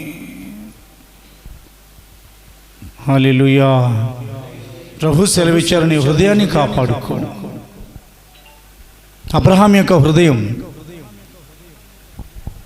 ఎప్పుడు కూడా విశ్వాసం నుండి తొలగిపోలేదు. He was waiting for the Lord. ఇప్పుడు చదవబోతున్నాం మనం. తన కొరకు ఎవరైతే ఎదురు చూస్తారో, కనిపెడతారో, తను దేవుని కొరకు కనిపెట్టుచున్నారు అని అక్కడ ఆయన క్రియల్లో రుజువు చేశారు. మీకేం తెలుసయ్యా, నేను మనసులో దేవుని కొరకు కనిపెడుతున్నానని అన్నట్టుగా లేదు. ఆయన కూర్చొని ప్రార్థన చేస్తున్నారు, లేకపోతే స్తోత్రం చెప్తున్నారు తెలియదు, కానీ ఆయన యొక్క చూపులు మాత్రం ప్రభు వస్తారనే నిరీక్షణ కలిగి ఉన్నాయి. ఎందుకంటే ఆయన యొక్క చూపులకి ఆయన హృదయానికి అక్కడ ఇంటర్ కనెక్షన్ ఉంది, ఇంటర్లింక్ ఉంది. తనకు తెలుసు అనగా అబ్రహాంకి, నా ప్రభు నా నిరీక్షణ వ్యర్థపరచరని. నీకు తెలుసా ప్రభునందు నీ నిరీక్షణ వ్యర్థం కాదని, ఈ నిరీక్షణ మనలను సిగ్గుపరచదని బైబిల్ సెలవిస్తుంది. నేను యెహోవాననియు నా కొరకు కనిపెట్టుకుని వారు అవమానం నొందరని నీవు తెలుసుకుందు అని ప్రభు వాగ్దానం చేశారు. ఈ వాగ్దానం మర్చిపోకుండా ఎత్తి పట్టుకొని ప్రార్థన చేయండి, మీ పనులు జరుగుతాయి. కానీ ప్రార్థన చేయటం మాత్రమే కాదు, ఆ పీక్ స్టేజ్కి వెళ్ళండి, కనిపెట్టండి, మీ పనులు జరిగే వరకు ఎదురు చూడండి. ఎదురు చూస్తున్న అబ్రహాం మౌనంగా ఎదురు చూడలేదు. నాకు మీరు వాగ్దానం చేసిన వాగ్దాన కుమారుడైన ఇస్సాకును నాకు ఇచ్చేసారయ్యా, స్తోత్రం అని మహిమపరిచినట్లుగా పరిశుద్ధాత్మ దేవుడు ఆయన గుండెల్లో ఉన్న విశ్వాసాన్ని, ఆయన తలంపుల్లో ఉన్న నిరీక్షణను క్రొత్త నిబంధన కాలంలో వెలుగులోనికి తీసుకుని వచ్చి మన గుండెల్లో ఉన్న విశ్వాసాన్ని, మన తలంపులో ఉన్న నిరీక్షణను పరిశుద్ధాత్మ దేవుడు ఏ రోజైనా కానీ వెలుగులోకి తీసుకొస్తారు. అది వ్రాయించారు. ఆయన విశ్వసించి దేవుని మహిమపరచండి, దేవుని నమ్మి మహిమపరచండి, మీ కార్యాలు జరగబోతున్నాయి. ఆమేన్ అనండి.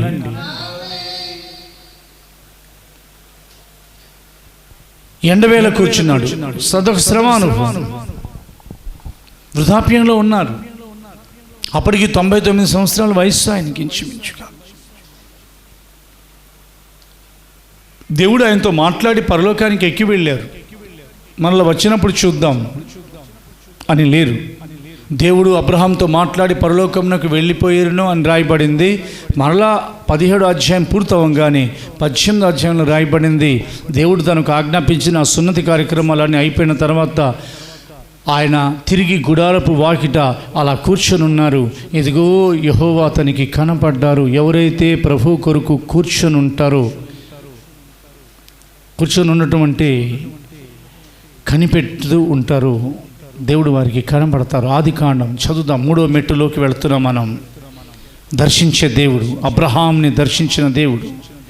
18వ అధ్యాయం ఆదికాండము 1వ వచనం చదువుతున్నాం.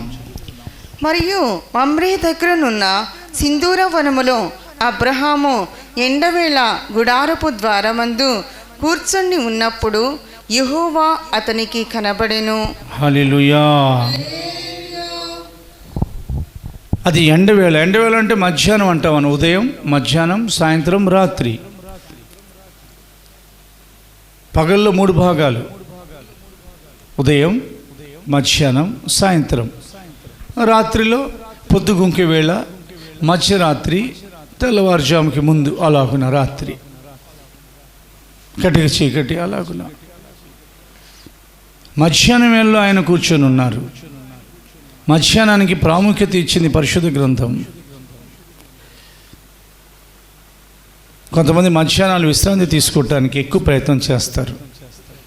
యేసు ప్రభువు వారు కరెక్ట్గా 12 గంటలకి 6 గంటలకి మధ్యలో తన ప్రాణాన్ని త్యాగం చేశారు. ఆయనను ఉదయం 9 గంటలకు సిలువ వేశారు. మధ్యాహ్నం 3 గంటలకి ఆయన, అంటే ఇంచుమించు 6 గంటల సమయం ఆయన సిలువ మీద మనుషులందరి కొరకు అలా వేలాడుతూనే ఉన్నారు. చివరి రక్తపు బొట్టు కూడా ఆయన శరీరం నుండి బయటకు వచ్చింది. ఆ 3 గంటల వేళ ఆయన తన ప్రాణాన్ని విడిచారు. 3 గంటల వేళ ప్రాముఖ్యమైనదని మర్చిపోమాకండి. అది ప్రార్థన సమయం, అది యేసే ప్రాణత్యాగ సమయం. ఆ సమయంలో అపోస్తలులు అలాగనే ఎక్కి వెళ్తున్నారు దేవాలయానికి. అలంకరింపబడిన దేవాలయం అని తమిళ భాషలో అర్థమిస్తుంది. శృంగార దేవాలయం అని తెలుగులో వ్రాయబడింది అనుకోండి. వారు 3 గంటల వేళ ప్రార్థన చేయడానికి అలాగనే ఎక్కి వెళ్తున్నారు. 3,000 మంది చేర్చబడ్డారు సంఘంలో. ప్రతివానికి భయం కలిగింది సంఘంలో. బాప్టిజం పొందారు అనేక 3,000 మంది. అలాగనే అద్భుతాలు మొదలయ్యాయి. ఆ సమయంలో అపోస్తులు అంతమంది వచ్చారు, ఇంకా మనం పడుకుంటే సరిపోయింది.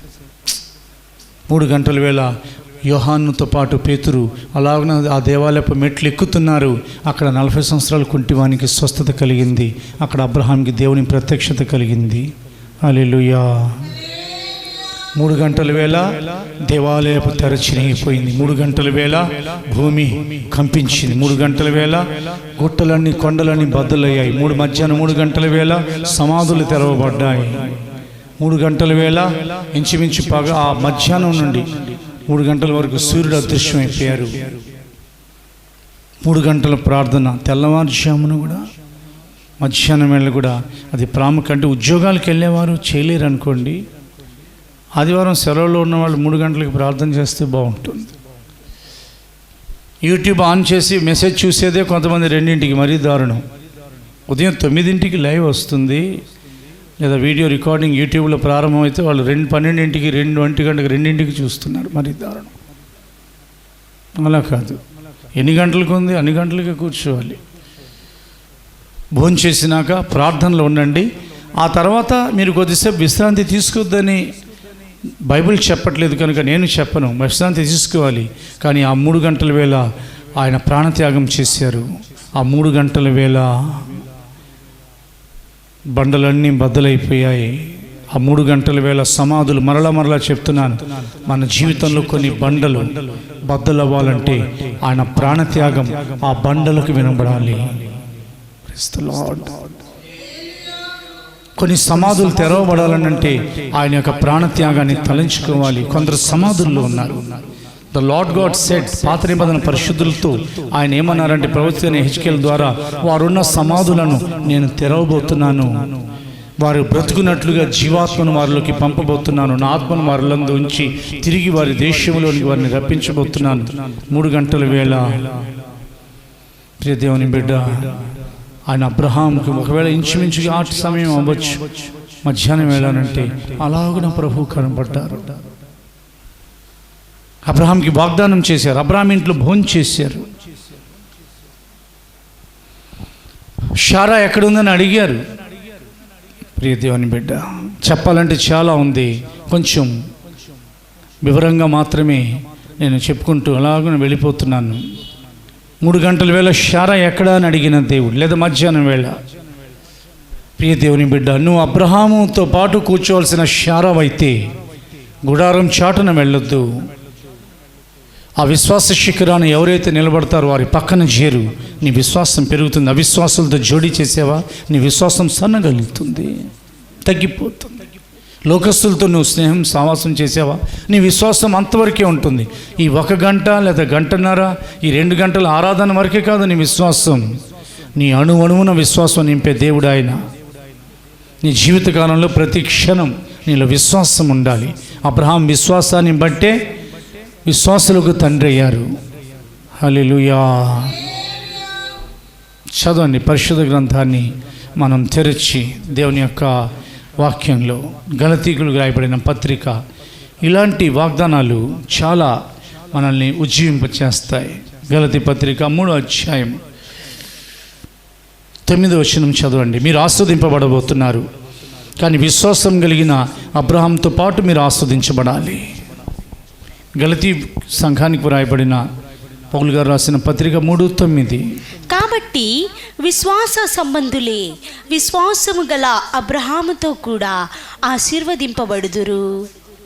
దేవునికి స్తోత్రం చెప్పండి. 2 చేతులు ఎత్తి. ఆయన వారికి దర్శనమిచ్చి తన ప్రజలకు ఆయన విడుదల కలుగు చేశారు. ఆయన వారికి దర్శనం ఇవ్వడం వలన వారి క్రియలను ఆయన మారుస్తున్నారు. ఆయన భూమికి దర్శనం ఇవ్వటం వలన దానిని తడిపి ఆహార మనుషుల కొరకు సిద్ధపరుస్తున్నారు. ఆయన వారిని దర్శించడం వలన, తన కొరకు కనిపెట్టుకునటం వలన వారిని దర్శించడానికి బయలుదేరి వస్తున్నారు. కనిపెట్టుకొని ఉండండి, ప్రభు మిమ్మల్ని దర్శించడానికి పరలోకం నుండి దిగి రాబోతున్నారు. హల్లెలూయా. టీవీల ముందు కూర్చొని సినిమాలు లేదా టీవీ సీరియల్ లేదా పిచ్చి పిచ్చివి చూసేవారికి, మొబైల్స్తో ఆడుకునే వారికి దేవుని యొక్క దర్శనాలు కలగవు. If you wait for the Lord, దేవుని కొరకు నువ్వు కనిపెడతా ఉంటే, వినండి జాగ్రత్తగా, if you wait for the Lord, దేవుని కొరకు నువ్వు కనిపెడతా ఉంటే, మనుషులతో వెళ్ళి కూర్చొని మధ్యాహ్నం వేళలో లేకపోతే దేవుని కొరకు కనిపెట్టే ఈ కాలంలో, ఇది కృపాకాలం, ఎదురు చూస్తూ ఉంటే దేవుడు రాకుండా ఎలా ఉంటారండి? దేవుని కొరకు వస్తారు, తప్పకుండా వస్తారు. విశ్వాసం గల వారే, విశ్వాసం కలిగిన అబ్రాహాముతో పాటు ఆస్వాదించబడతారు. నమ్మండి, మిమ్మల్ని దర్శించడం కొరకు ఆయన సింహాసనం నుండి మనలా దిగి మీ ఎదుటికే నిలబడతారు. వచ్చి మీ గుడారంలో కాలు పెడతారు, మీరు ఇచ్చే ఆహారం తీసుకుంటారు, మీకు వాగ్దాన బిడ్డల్ని ఇస్తారు, మీ సరిహద్దుల్ని ఆస్వాదిస్తారు.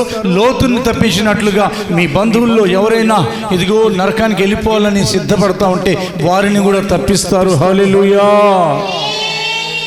అబ్రహాం దేవుని కొరకు ఎదురు చూడటాన్ని బట్టి ఎన్నో అద్భుతాలు జరిగాయి. దేవుని కొరకు ఎదురు చూస్తున్న మన జీవితాల్లో ఎన్నో అద్భుతాలు సెప్టెంబర్ నెలలో, ఇది ఆగస్టు ముగింపు, జరగబోతున్నాయి. కనిపెడతానే ఉందాం దేవుని కొరకు. నేను యెహోవానని నా కొరకు కనిపెట్టుకున్న వారు అవమానం నొందరని నీవు తెలుసుకుందు అని అన్నారు. 49వ అధ్యాయం చదివి 4వ భాగంలోకి వెళ్దాం. యెషయా గ్రంథం 49:23. దేవుని కొరకు కనిపెడదాం. ప్రవక్త అయిన యెషయా గ్రంథం 49వ అధ్యాయం 23వ వచనం చదవబడుతుంది. అప్పుడు నేను యెహోవాననియు నా కొరకు కనిపెట్టుకుని వారు అవమానము నొందరనియు నీవు తెలుసుకుందువు. హల్లెలూయా. ఇలాగున తన కొరకు కనిపెట్టుకుని వారిని దర్శించి దేవుడు ప్రార్థన చేసే వారిని మర్చిపోరండి. ప్రార్థన కూడా అవునా చేయలేకపోతే పాపం చేసిన వాళ్ళు అవుతారు. ఎవరినో చంపటం, ఎవరినో తిట్టడం కాదు. ప్రార్థన చేయకపోతే 2 చోట్ల 3 చోట్ల నేను చదివినట్లుగా నాకు గుర్తు. ఇంకా మీరు లేదా అనుభవం కలిగిన వాళ్ళు ఇంకా కొన్ని ఉంటే అది వెతుక్కోండి. మొట్టమొదటి మాట చెప్తున్నాను, నేను మీ నిమిత్తం ప్రార్థన చేయలేదా? నేను ఒక సేవకుడిని. సమూయేలు అంటున్నారు, ఇశ్రాయేలు పిల్లలతో ఏమంటున్నారంటే, నేను ఒక ప్రవక్తని, నేను ఒక యాజకుడిని. నేను మీ నిమిత్తము ప్రార్థన చేయకపోవటం వలన యెహోవాకు విరోధంగా నేను పాపం చేసిన వాడిని అవుతాను. ఇంకో చోట రాయబడింది, వారు యెహోవాకు ప్రార్థన చేయక ప్రజల్ని మింగేసే మనుషులని రాయబడింది. ప్రార్థన చేయకపోతే పాపం.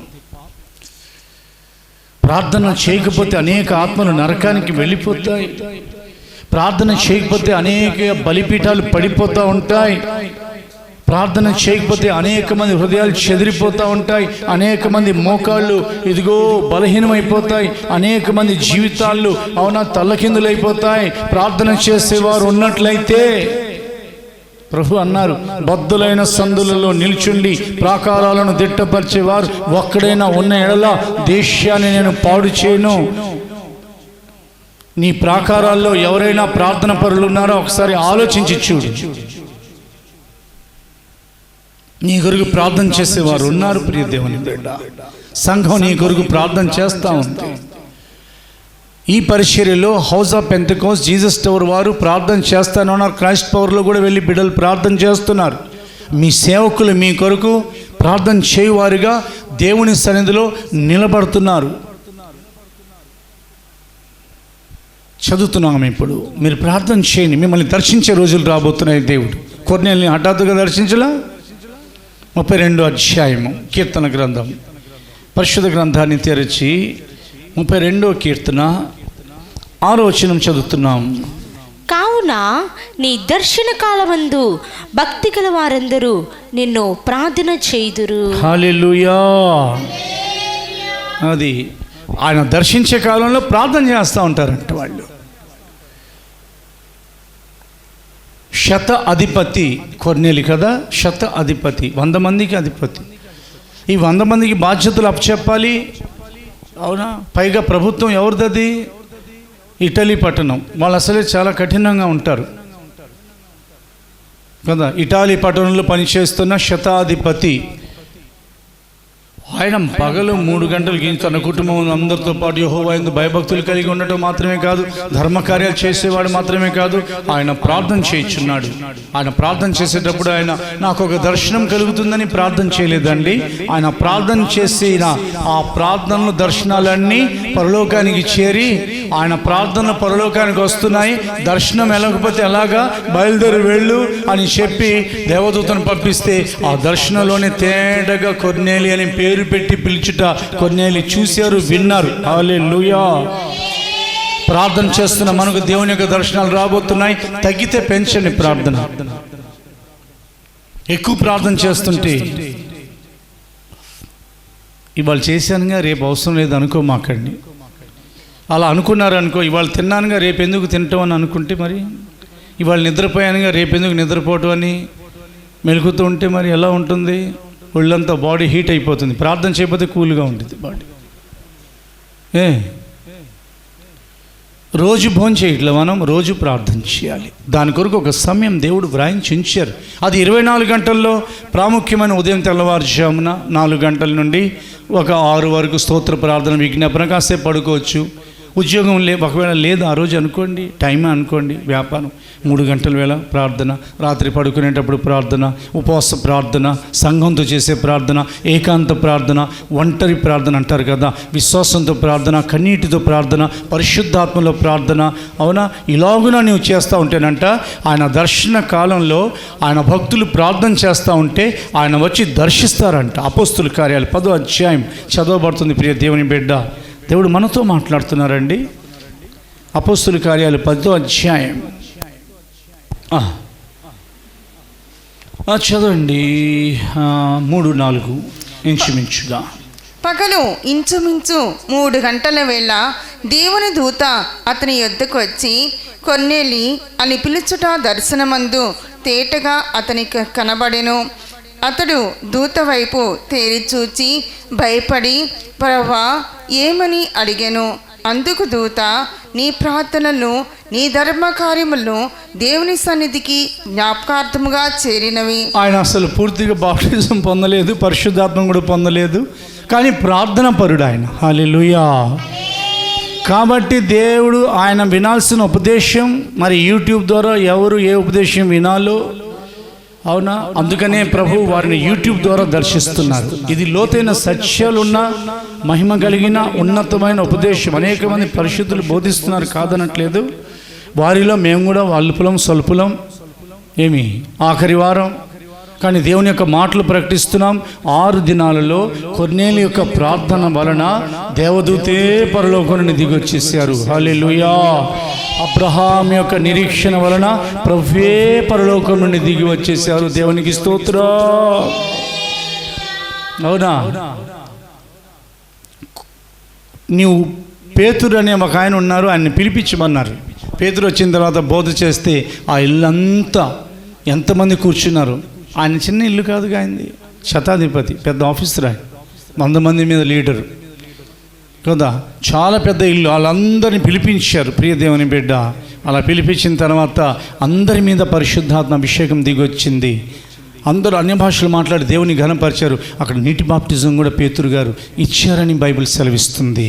ప్రార్థన చేసేవారిని దర్శించే దేవుడు. చెప్పమంటారా?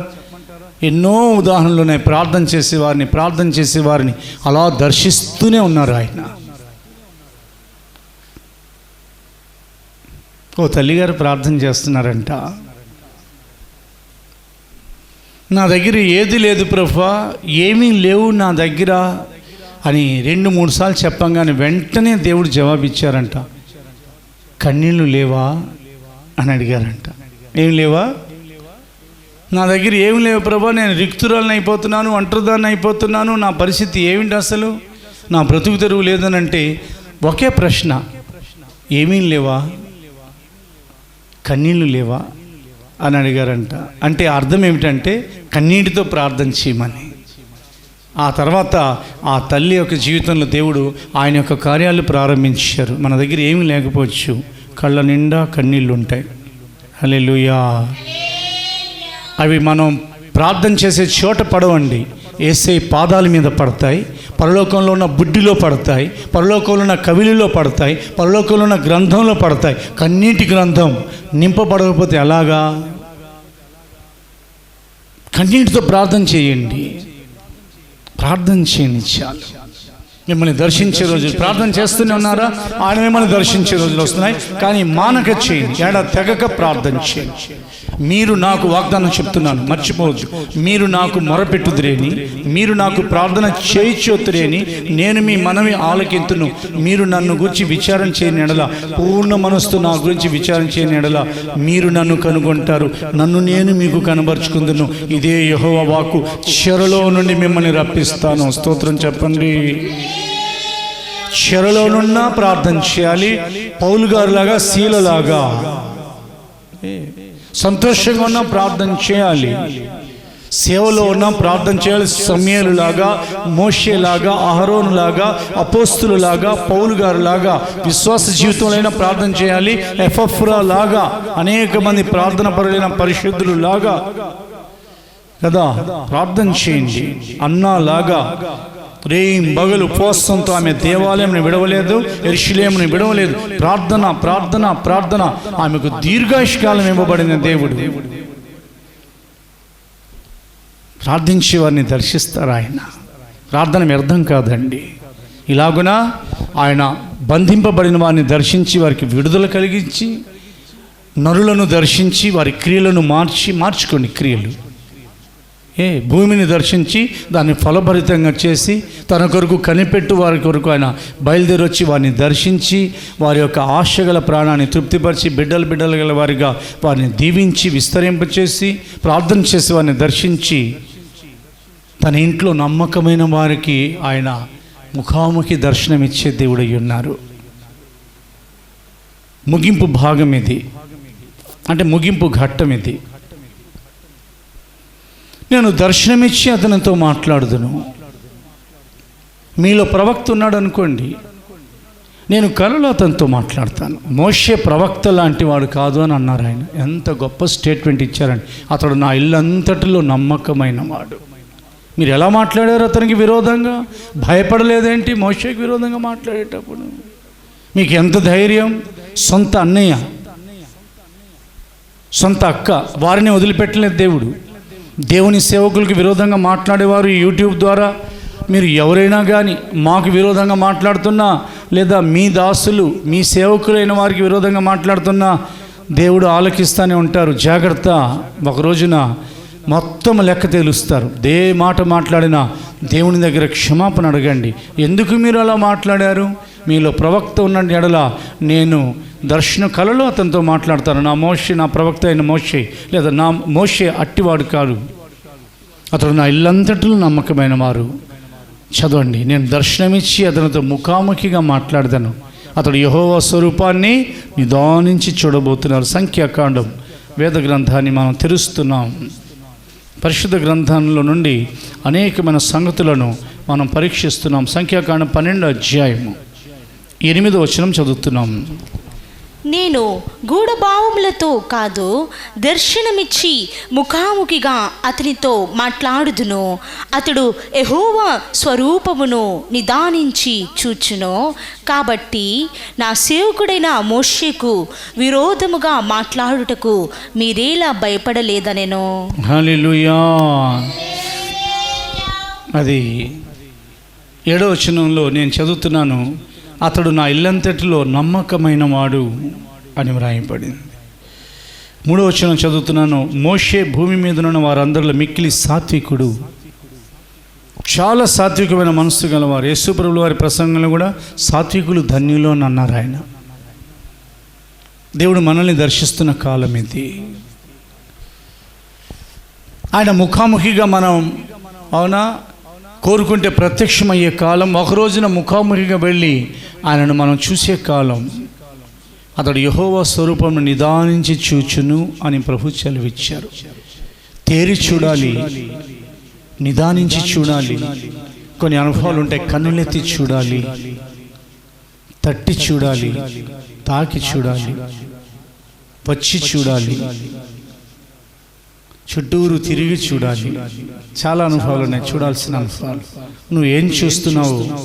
నీ మనోనేత్రాలు వేటిని చూస్తున్నాయో, ముఖాముఖిగా నీ ప్రభు నీ ఎదుటే ఉన్నారని నువ్వు చూడగలిగే ఆ స్థాయిని వాక్యం ఈ ఆరాధనలో పెంచుతాం.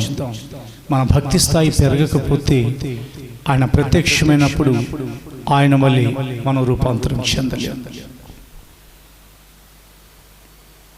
ఎలాగైనా దేవుడు మన స్థాయిని పెంచే ప్రయత్నం చేస్తున్నారు.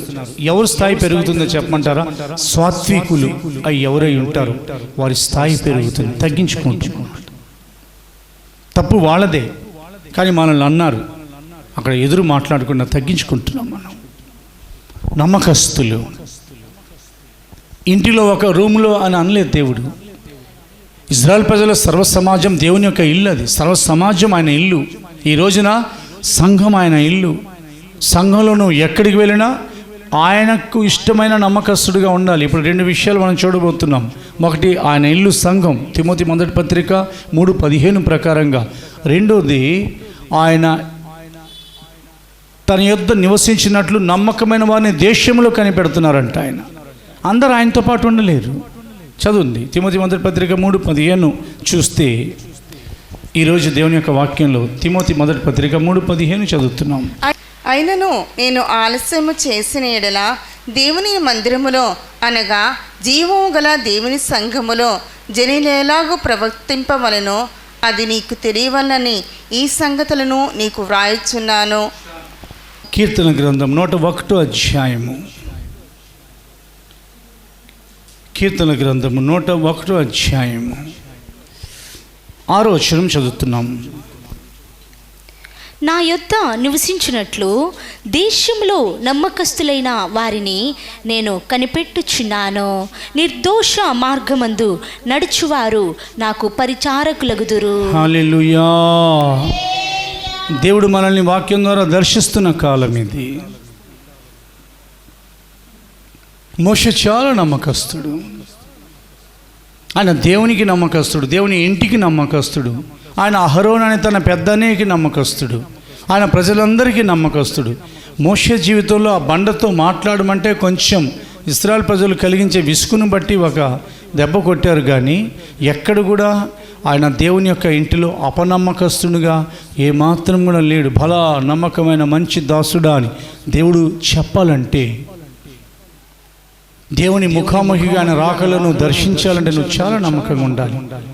ఎక్కువ వాటిలో నమ్మకంగా ఉండమని దేవుడు చెప్పలా, తక్కువ వాటిలో నమ్మకంగా ఉంటే అని దేవుడు అన్నారు. తక్కువ వాటిలో ఆ ప్రకారంగా సాత్వికుడు అయి నీవు ఉంటే, ఎంత నువ్వు తగ్గించుకుంటే అంత నువ్వు హెచ్చింపబడు. తను తాను తగ్గించుకున్నవాడు అంతా హెచ్చింపబడునని ప్రభు సెలవిచ్చారు. స్తోత్రం చెప్పండి దేవునికి. గొలియాతును పడగొట్టిన కలిగిన వాడు దావీదే. సహోదరులు, నీ హృదయ గర్వం తెలుసులే మాకు, ఎందుకు వచ్చావు యుద్ధ భూమికి అనగానే దావీదు వారి మీద తిరుగుబాటు చేయలా. మీకు చేతవట్లేదు అతన్ని ఎదుర్కోవటం, దేవుని దూషిస్తున్నాడు అతను అని వారికి ఎదురుగా మాట్లాడలా. అతను వారి నుండి తప్పించుకొని పోయారు. ఆఖరికి దావీదు యొక్క సహోదరులకి 10,000 అని పాడలా. తగ్గించుకున్న దావీదుకి గొలియాతుని పడిపోయేటట్లు దేవుడు దావీదు ఎదుట గొలియాతుని పడగొట్టి దావీదుకి 10,000, సౌలుకి 1,000 అని అందరూ పాడేటట్లు చేశారు. నువ్వు తగ్గించుకుంటే అనేక మంది నేను కీర్తించే రోజులు వస్తాయి. దేవునికి స్తోత్రం కలుగును గాక. నువ్వు నమ్మకంగా ఉంటే ఈరోజు అడగండి, ప్రభువా నేను తగ్గించుకుంటానయ్యా. బెగదీసుకుని ఉండొద్దు, కఠినంగా ఉండొద్దు. కఠినమైన వానికి కఠినమైన తీర్పు తీర్చబడుతుందని బైబిల్ సెలవిస్తుంది. నెల ముగించబోతుంది, ఆగస్టు నెలలో అడుగు పెట్టబోతున్నాం. ఇన్నిసార్లు దేవుడు నీతో మాట్లాడినా కానీ నీలో సాత్వికం కానీ నమ్మకత్వం లేని ఔన్నతత్వం రాకూడదు. ప్రియ దేవుని బిడ్డ, ఇదిగో ఆయనను దర్శించేవారు మోసం చేయవాడు నా ఇంట ఉండకూడదని అన్నారు. అదే కీర్తన 101 అధ్యాయంలో దేవుని యొక్క వాక్యం మనతో మాట్లాడుతుంది. మోషేతో ముఖాముఖిగా నేను అతనితో మా దర్శనమిచ్చి మాట్లాడుదును, నా స్వరూపం అతడు నిదానించి చూచిన యేసుక్రీస్తు రాకడ జరగబోతుంది.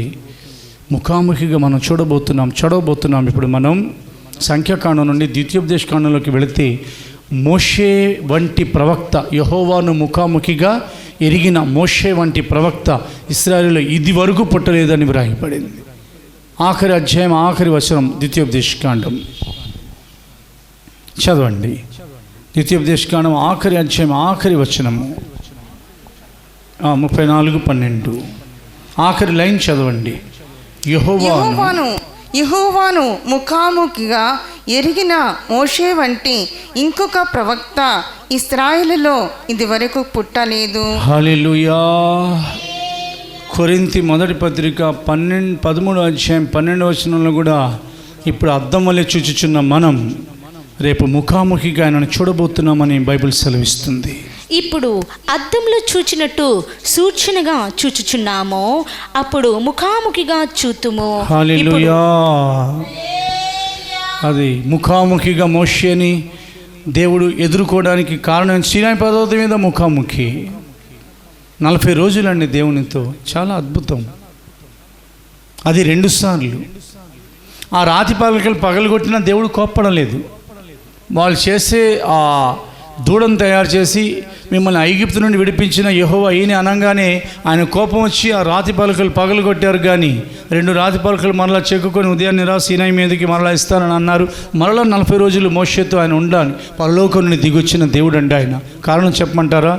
దేవుడు అంటే అంత ప్రాణం మోషేకి. ఆయనకి వివాహం జరిగింది, ఆయనకి భార్య పిల్లలు ఉన్నారు. ఏమి ఆ తర్వాత కూడా ఇంకొక స్త్రీని ఆయన వివాహం చేసుకున్నారు. ఆ విషయం దేవుడు ఏది మాట్లాడలేదు. కానీ దేవుని యొక్క దేవుని యొక్క పరిచర్య అంటే మోషే ఆహారం తీసుకుని వెళ్ళాలా, మంచినీళ్ళు తీసుకుని వెళ్ళాలా, ఏమీ లేదు, రాతి పలకలు తీసుకుని వెళ్ళారండి పైకి. దేవుడు మాట్లాడుతూ ఉంటే జీవజల నది కదా మన దేవుడు. ఆ ఏ మంచినీళ్ళు ఆయన ఆ దినంలో ఏది తినలేదు. అక్కడ ఆయన నోటి నుండి వచ్చి మాటను అలా వింటూ 40 రోజులు అయిపోయాయి. ఆయన చెప్పారు దిగి వెళ్ళు అని అన్నారు. అప్పుడు దిగి వచ్చారు ఆయన. స్తోత్రం చెప్పండి దేవునికి. దేవుని ముఖాముఖిగా ఎరిగే కాలం ఇది. అబ్బా నాకు వాళ్ళు బాగా తెలుసు అని గొప్పలు చెప్తున్నాం కదా మనం. నా లోకంలో ఉన్నదంతా నాకు బాగా తెలుసు, మీకేం తెలియదు. అబ్బో నేను చాలా జ్ఞానిని.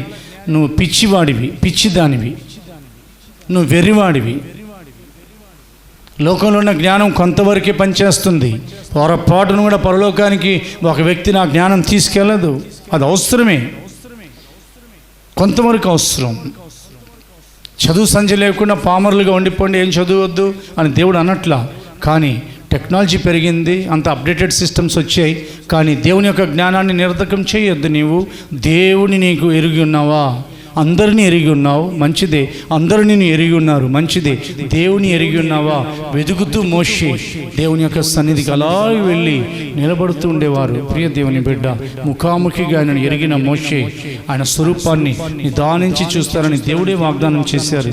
అలాగున మోషే ఆయన వెనక పార్శ్వాన్ని చూశారు. మనం ఈ కాలంలో ఆయనను ఎక్కువగా ఎరిగి ఉందాం. ఆయనను వెనక నుండి చూడబోట్ల ముఖాముఖిగా. మీరు నా ముందున్నారు కదా, ఉదాహరణకి మేము మీ ముందున్నాం కదా, అలాగున మనం ఒక రోజున మన ప్రభుని ముఖాముఖిగా చూడబోతున్నాం. దేవుని చూచే కనులు గొప్పవి కదా. ఆ రోజు రాబోతుంది.